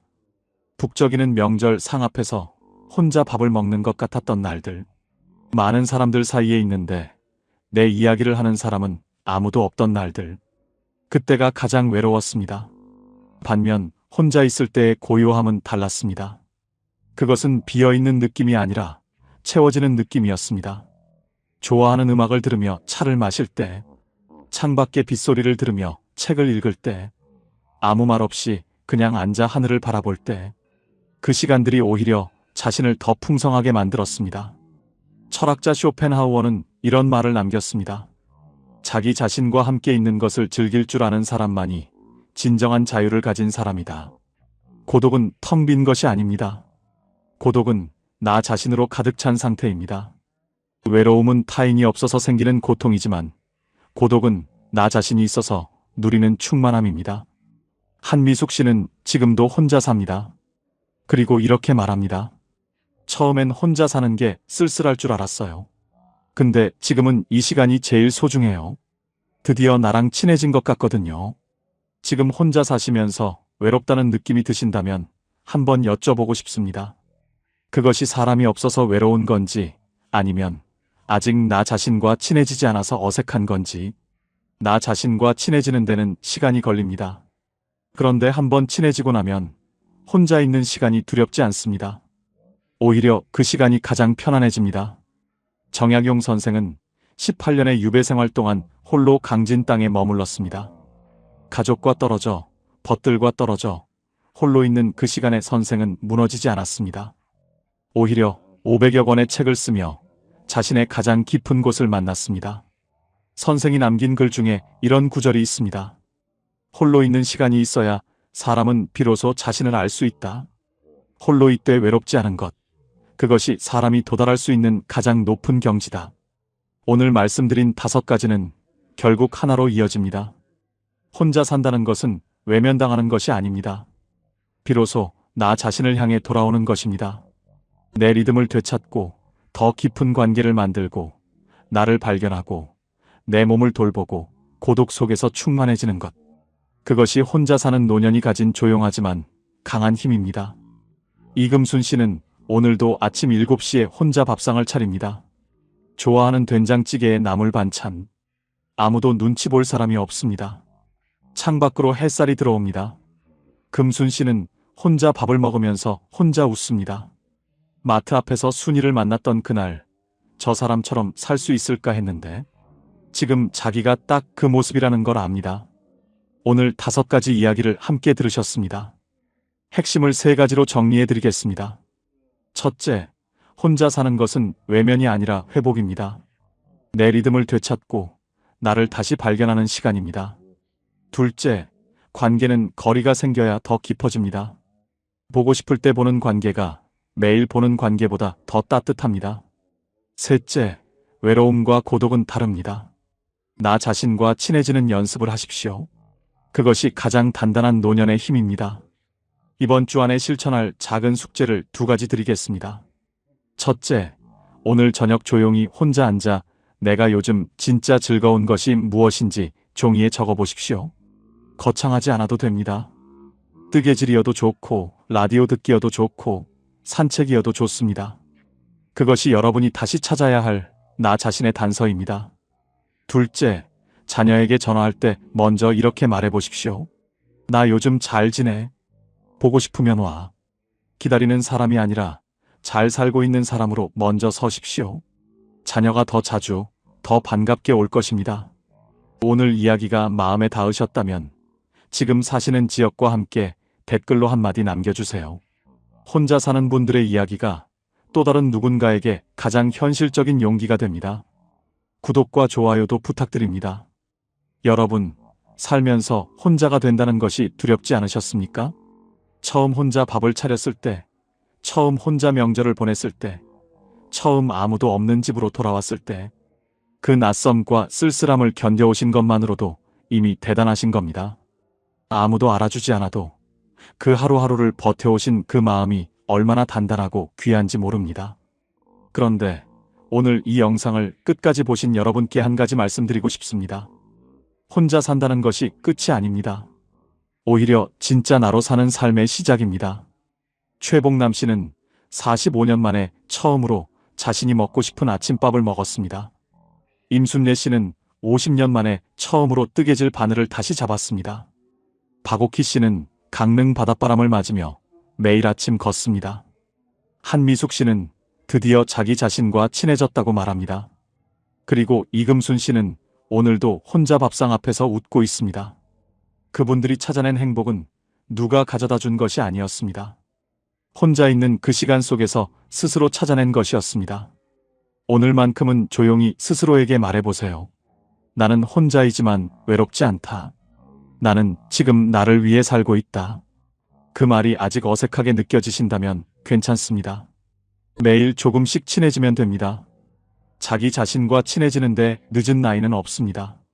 오늘 저녁 창밖의 노을을 혼자 바라보는 것, 좋아하는 음악을 틀어놓고 차 한 잔을 천천히 마시는 것, 아무것도 하지 않고 그냥 조용히 앉아 있는 것. 그 작은 순간들이 쌓여 여러분만의 단단하고 따뜻한 삶이 됩니다. 여러분, 살면서 이렇게 많이 참고, 이렇게 많이 맞춰주고, 이렇게 오래 뒤로 물러서며 사셨습니다. 그 세월이 얼마나 깊고 무거운 사랑이었는지 모릅니다. 이제는 그 사랑을 자기 자신에게도 주셔도 됩니다. 혼자이기에 가능한 삶이 있습니다. 혼자이기에 더 깊어지는 하루가 있습니다. 여러분은 지금 그 삶을 살고 계십니다. 부끄러워하지 마세요. 당당하게 나를 위해 오늘 하루도 잘 살아가셔도 됩니다. 여러분의 내일은 오늘보다 반드시 더 따뜻하고 빛날 것입니다. 지금까지 황금노후였습니다. 혹시 주변에 이런 분 보신 적 있으신가요? 나이가 들수록 오히려 더 밝아지는 분. 힘든 일이 있어도 금방 털고 일어나는 분. 자식한테 서운한 일이 생겨도 그날 저녁에는 이미 웃고 있는 분. 그분이 특별히 좋은 환경에 있는 것도 아닙니다. 돈이 넘치는 것도 아닙니다. 자식이 특별히 잘해주는 것도 아닙니다. 그런데 어딘가 다릅니다. 표정이 다르고 걸음이 다르고 말 한마디가 다릅니다. 나이를 먹을수록 삶이 무거워지는 사람이 있고 나이를 먹을수록 삶이 가벼워지는 사람이 있습니다. 그 차이는 어디서 오는 걸까요? 오늘 그 비밀을 함께 들여다보겠습니다.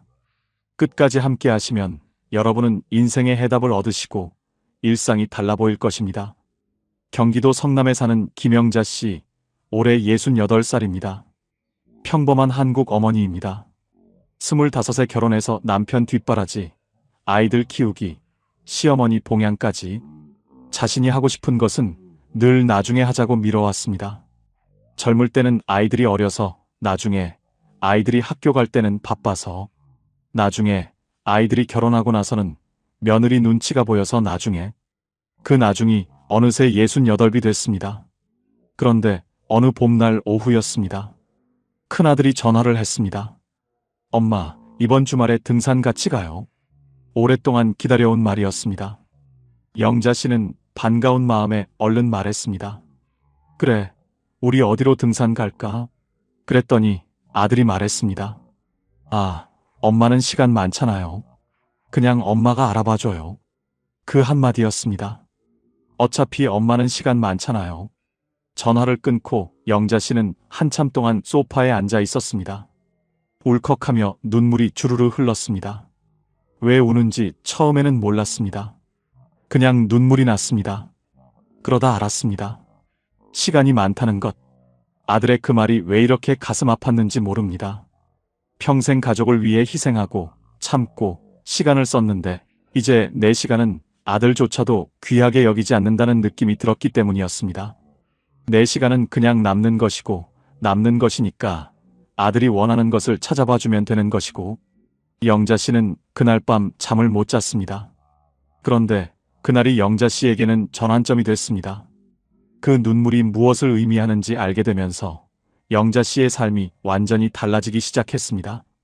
오늘 이 이야기는 그 변화에 관한 이야기입니다. 자신이 가장 행복하다고 말한 사람들의 7가지 비밀. 자, 이야기 시작하겠습니다. 첫 번째 비밀, 부모가 행복해야 관계가 살아납니다. 많은 어르신들이 이렇게 생각합니다. 내가 희생해야 자식이 행복하다고. 내가 참아야 관계가 평화롭다고. 그런데 이것이 착각입니다. 아이러니입니다. 비행기를 타면 승무원이 하는 말이 있습니다. 긴급 상황에서 산소 마스크를 착용할 때 옆 사람보다 자신이 먼저 착용하라고요. 왜냐고요? 내가 쓰러지면 옆 사람도 도울 수 없기 때문입니다. 부모와 자식의 관계도 꼭 이렇습니다. 부모가 행복하지 않으면 자식도 진짜로 편할 수 없습니다. 부모가 억지로 웃는 것을 자식은 압니다. 엄마가 힘든데 괜찮다고 하는 것을 아이들은 느낍니다. 그 느낌이 자식을 불편하게 만들고 그 불편함이 자식이 연락을 줄이는 이유가 되기도 합니다. 부모가 행복해야 자식도 편해집니다. 부모가 자기 삶을 즐기고 있어야 자식이 부모에게 전화하고 싶어집니다. 영자 씨는 그날 이후 달라지기 시작했습니다. 아들이 알아봐 달라고 한 등산 코스. 영자 씨는 알아봤습니다. 그런데 아들에게 바로 보내지 않았습니다. 그 코스를 혼자 먼저 가봤습니다. 처음으로 혼자 산에 갔습니다. 정상에서 바라본 풍경이 아름다웠습니다. 사진을 찍었습니다. 그리고 아들에게 보냈습니다. 엄마가 먼저 가봤어. 여기 너무 좋더라. 같이 가자. 아들한테서 답장이 왔습니다. 엄마 혼자 가셨어요? 등산 다녀왔어. 대박. 다음 주에 같이 가요. 부모가 행복한 모습을 보면 자식이 따라옵니다. 행복은 전염됩니다. 두 번째 비밀, 사랑과 희생을 구분하십시오. 이것이 가장 중요한 이야기인지도 모릅니다. 사랑은 나를 지우는 것이 아닙니다. 많은 분들이 자식을 사랑하는 방식이 나를 없애는 것이라고 배워왔습니다. 내 것을 포기해야 사랑이고, 내가 불편해야 가족이 행복하고, 내가 참아야 관계가 유지된다고. 그런데 그것은 사랑이 아닙니다. 희생입니다. 그리고 희생은 오래 지속될 수 없습니다. 왜냐고요? 고무줄을 생각해 보세요. 고무줄은 어느 정도 늘어나는 것이 정상입니다. 그런데 너무 세게, 너무 오래 당기면 어떻게 됩니까? 끊어집니다. 한번 끊어진 고무줄은 다시 붙지 않습니다. 관계도 꼭 이렇습니다. 너무 희생하면 어느 순간 내가 끊어집니다. 더 줄 수 있는 힘이 없어집니다. 그리고 그 끊어짐이 때로는 갑자기 옵니다. 아무 이유도 없이 눈물이 나는 것, 말 한마디에 무너지는 것, 그것이 바로 고무줄이 끊어지기 직전의 신호입니다. 영자 씨가 아들의 그 한마디에 그렇게 무너진 것이 바로 그 신호였습니다. 수십 년 동안 너무 당겨온 고무줄이 거의 끊어지려 했던 것입니다. 브로니 에어는 오랜 기간 임종을 앞둔 사람들을 돌본 호스피스 간호사입니다. 그분이 기록한 책에서 사람들이 가장 많이 한 후회의 말이 있습니다. 나 자신에게 진실한 삶을 살았더라면, 남의 기대에 맞춰 살지 않고 내가 원하는 삶을 살았더라면, 그 후회를 여러분은 하지 않으셔도 됩니다. 아직 늦지 않았습니다. 사랑은 나를 지우는 것이 아닙니다. 나를 지키면서 주는 것입니다. 그것이 진짜 사랑입니다. 세 번째 비밀, 편리한 부모가 되지 마십시오. 이 말이 처음에는 냉정하게 들릴 수 있습니다. 그런데 들어보시면 그렇지 않습니다. 편리한 부모란 무엇입니까? 언제든지 불러도 오는 부모, 어떤 부탁도 들어주는 부모, 자신의 일정을 자식 일정에 맞춰 바꾸는 부모. 그 부모가 자식에게 편리합니다. 처음에는 자식이 고마워합니다. 그런데 시간이 지나면 당연해집니다. 어차피 엄마는 시간 많잖아요. 라는 말이 나오는 것이 바로 이 순간입니다. 심리학에서 경계라는 개념이 있습니다. 어려운 말 같지만 이것도 비유로 설명해 드릴게요. 난로를 생각해 보세요. 난로는 따뜻합니다. 그런데 너무 가까이 가면 어떻게 됩니까? 탑니다. 반대로 너무 멀리 있으면 어떻게 됩니까? 춥습니다. 적당한 거리가 있어야 따뜻합니다. 사람과 사람의 관계도 꼭 이렇습니다. 너무 밀착하면 서로 상처를 줍니다. 너무 멀면 관계가 식습니다. 적당한 거리, 그것이 경계입니다. 경계가 있는 부모는 자식에게 더 소중한 존재가 됩니다. 항상 있는 것은 귀한 줄 모릅니다. 가끔 없을 때 비로소 소중함을 알게 됩니다. 영자 씨는 그 뒤로 바뀌었습니다. 아들이 주말에 오겠다고 하면 예전에는 토요일 아침부터 청소하고 음식 준비를 시작했습니다. 이제는 자신이 하고 싶은 것을 먼저 확인합니다. 토요일 오후에 친구와 약속이 있으면 아들에게 말합니다. 일요일 점심에 와라. 처음에 아들이 좀 당황했습니다. 엄마가 바빠요. 그 말이 영자 씨에게는 이상하게 힘이 됐습니다. 내가 바빠도 된다는 것, 내 시간이 귀해도 된다는 것, 네 번째 비밀, 관계를 살리는 거리두기입니다. 거리두기는 관계를 지키는 기술입니다. 이 말이 차갑게 들리십니까? 그렇지 않습니다. 관계의 질을 높이는 것은 함께 보내는 시간의 양이 아니라 관계의 깊이라는 것을, 얕은 관계를 많이 가진 것보다 깊은 관계 하나가 건강과 행복에 훨씬 더 강력한 영향을 미친다는 것을. 그런데 관계를 깊게 하려면 어떻게 해야 합니까? 거리가 필요합니다. 너무 붙어 있으면 서로가 보이지 않습니다. 조금 떨어져서 바라봐야 상대가 보입니다. 상대가 보여야 그리워집니다. 그리워야 관계가 살아납니다. 경기도 여주에 사는 72살의 김순덕 어르신이 있습니다. 이분은 며느리와 사이가 좋지 않았습니다. 너무 자주 찾아가서 문제였습니다. 매주 일요일에 아들 집에 갔습니다. 처음에는 아들이 반겼습니다. 그런데 반년이 지나자 며느리가 조용히 힘들다고 했습니다. 순덕 씨는 충격을 받았습니다. 나쁜 마음이 전혀 없었는데 너무 자주 갔던 것이 문제였습니다. 그 뒤로 순덕 씨는 한 달에 한 번만 가기로 했습니다. 처음에는 섭섭했습니다. 그런데 한 달에 한 번 가는 날이 되니까 며느리가 반겨줬습니다. 아이들도 외할머니 온다고 좋아했습니다.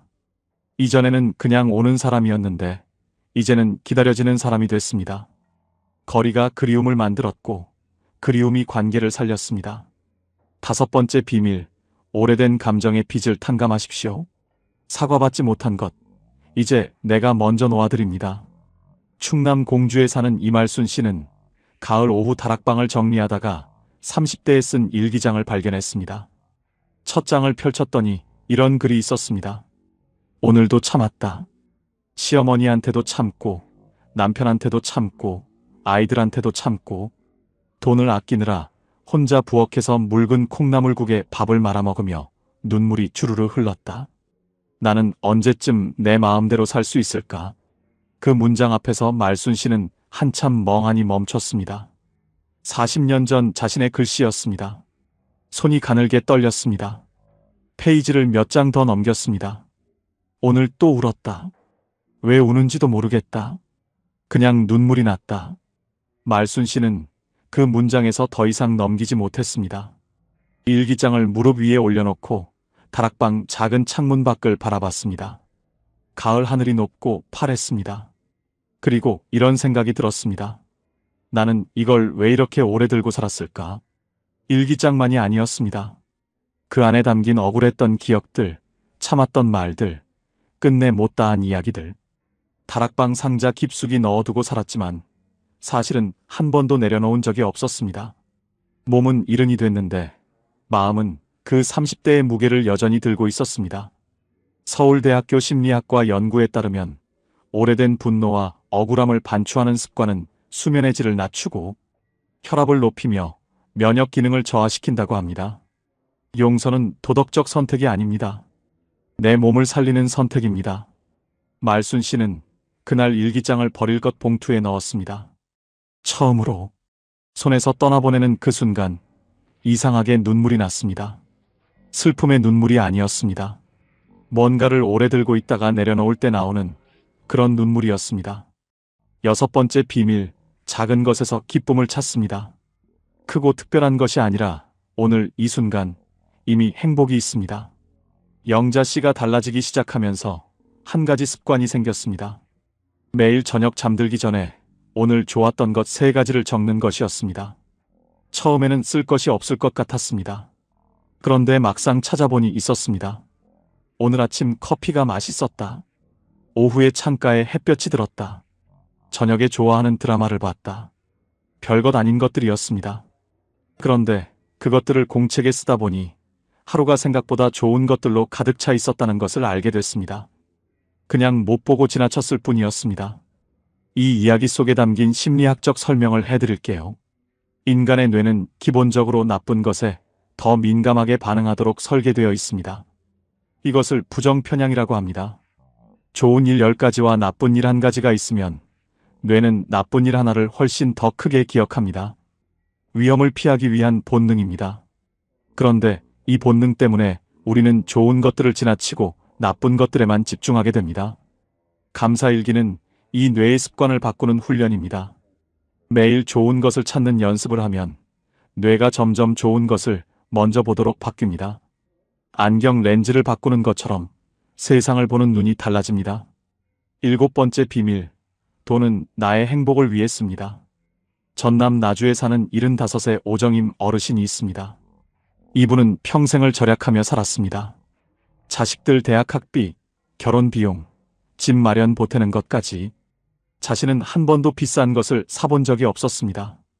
옷 한 벌도 세일 때 샀고 외식은 생일에만 했습니다. 그렇게 모은 돈이 통장에 꽤 됐습니다. 그런데 어느 날 검진에서 의사가 말했습니다. 어르신, 지금부터는 스트레스를 줄이시고 좋아하는 것을 하셔야 해요. 심장이 많이 지쳐 있어요. 집에 돌아오는 차 안에서 이분은 문득 이런 생각이 들었습니다. 이 돈 이제 어디에 쓰지? 평생 모아왔는데, 평생 아껴왔는데, 그런데 정작 내가 쓸 기회가 없었던 것입니다. 자식들은 이미 다 자랐고, 남편은 먼저 갔고, 남은 것은 통장의 숫자였습니다. 그 순간 이분은 처음으로 자신에게 화가 났습니다. 왜 나한테는 아꼈을까? 왜 내가 원하는 것은 나중으로 미뤘을까? 그 나중이 이제 없다면 어쩌나? 뒤늦은 깨달음이었습니다. 그 깨달음이 너무 무거웠습니다. 그날 이후 오정임 어르신은 달라졌습니다. 오랫동안 가고 싶었던 전통 찻집에 혼자 들어갔습니다. 제일 좋은 차를 시켰습니다. 손이 떨렸습니다. 이런데 혼자 들어와도 되는지 몰랐습니다. 그런데 차 한 잔이 나왔을 때, 그 향기가 코끝에 닿았을 때 이분의 눈에 눈물이 맺혔습니다. 왜 이렇게 오래 걸렸을까? 이게 이렇게 좋은 것인데? 에픽테토스는 말했습니다. 당신에게 일어나는 일이 당신을 만드는 것이 아니다. 그 일에 어떻게 반응하느냐가 당신을 만든다. 그리고 쇼펜하우어는 말했습니다. 인생의 목적은 결국 즐거움이다. 남이 아닌 나를 위한 삶이 진짜 삶이다. 이 두 말이 오늘 이야기의 전부입니다. 내게 일어난 일들, 희생했던 세월, 무시받았던 순간들. 그것이 나를 만든 것이 아닙니다. 이제부터 내가 어떻게 살기로 선택하느냐가 나를 만듭니다. 그리고 그 삶의 목적은 즐거움입니다. 남을 위한 즐거움이 아니라 나를 위한 즐거움. 그것이 진짜 삶입니다.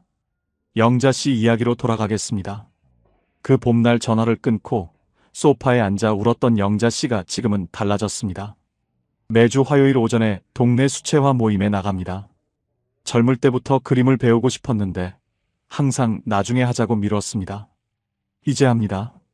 한 달에 한 번 가는 아들 집 방문은 영자 씨가 원할 때 갑니다.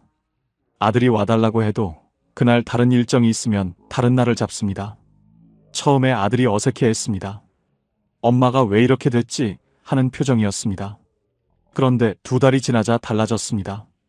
아들이 먼저 전화합니다. 엄마, 요즘 어때요? 이번 주 시간 있어요. 영자 씨는 웃으면서 말합니다.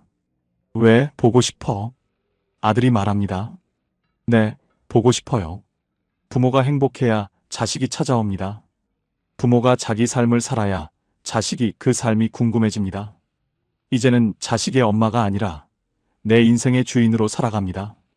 그 한 문장이 영자 씨의 새로운 시작이었습니다. 자, 지금까지 60세, 70세 이후 인생이 가벼워졌다고, 가장 행복하다고 말하는 사람들의 7가지 비밀을 함께 살펴봤습니다. 핵심을 정리해드리겠습니다. 첫째, 부모가 행복해야 관계가 살아납니다. 내 행복이 이기적인 것이 아닙니다. 관계를 살리는 가장 강력한 방법입니다. 둘째, 사랑은 나를 지우는 것이 아닙니다. 나를 지키면서 주는 것이 진짜 사랑입니다. 셋째, 편리한 부모가 되지 마십시오. 경계가 있어야 소중해집니다. 넷째, 거리두기는 관계를 지키는 기술입니다. 적당한 거리가 그리움을 만들고 그리움이 관계를 살립니다. 다섯째, 오래된 감정의 짐을 내려놓으십시오. 그것은 상대를 위한 것이 아니라 나를 위한 것입니다. 여섯째, 작은 것에서 기쁨을 찾으십시오. 이미 행복은 지금 이 자리에 있습니다. 일곱째, 나중으로 미루지 마십시오. 이 돈, 이 시간, 이 기회를 지금 나를 위해 쓰십시오. 이번 주 한 가지만 실천해 보십시오. 오랫동안 하고 싶었는데 나중에 미뤄온 것 하나를 오늘 시작해 보십시오. 아무리 작아도 됩니다. 찻집에 혼자 들어가는 것도 좋고, 꽃집에서 화분 하나를 사는 것도 좋고, 오래전에 가보고 싶었던 곳에 혼자 가보는 것도 좋습니다. 그 하나가 시작입니다. 오늘 이 이야기가 마음에 닿으셨다면 댓글로 한마디 남겨주세요. 지금 사시는 지역과 함께 오늘 가장 마음에 닿은 한 가지를 써주십시오. 혹은 나도 이런 경험이 있다. 나도 그 말 한마디에 무너진 적이 있다. 그 이야기를 나눠주십시오. 여러분의 소중한 댓글 한 줄이 지금 노년을 힘들게 사시는 누군가에게 가장 현실적인 위로와 응원이 됩니다. 오늘도 끝까지 함께 해주셔서 진심으로 감사드립니다. 황금노후는 여러분의 행복을 위해 평생 응원하겠습니다. 지금까지 황금노후였습니다.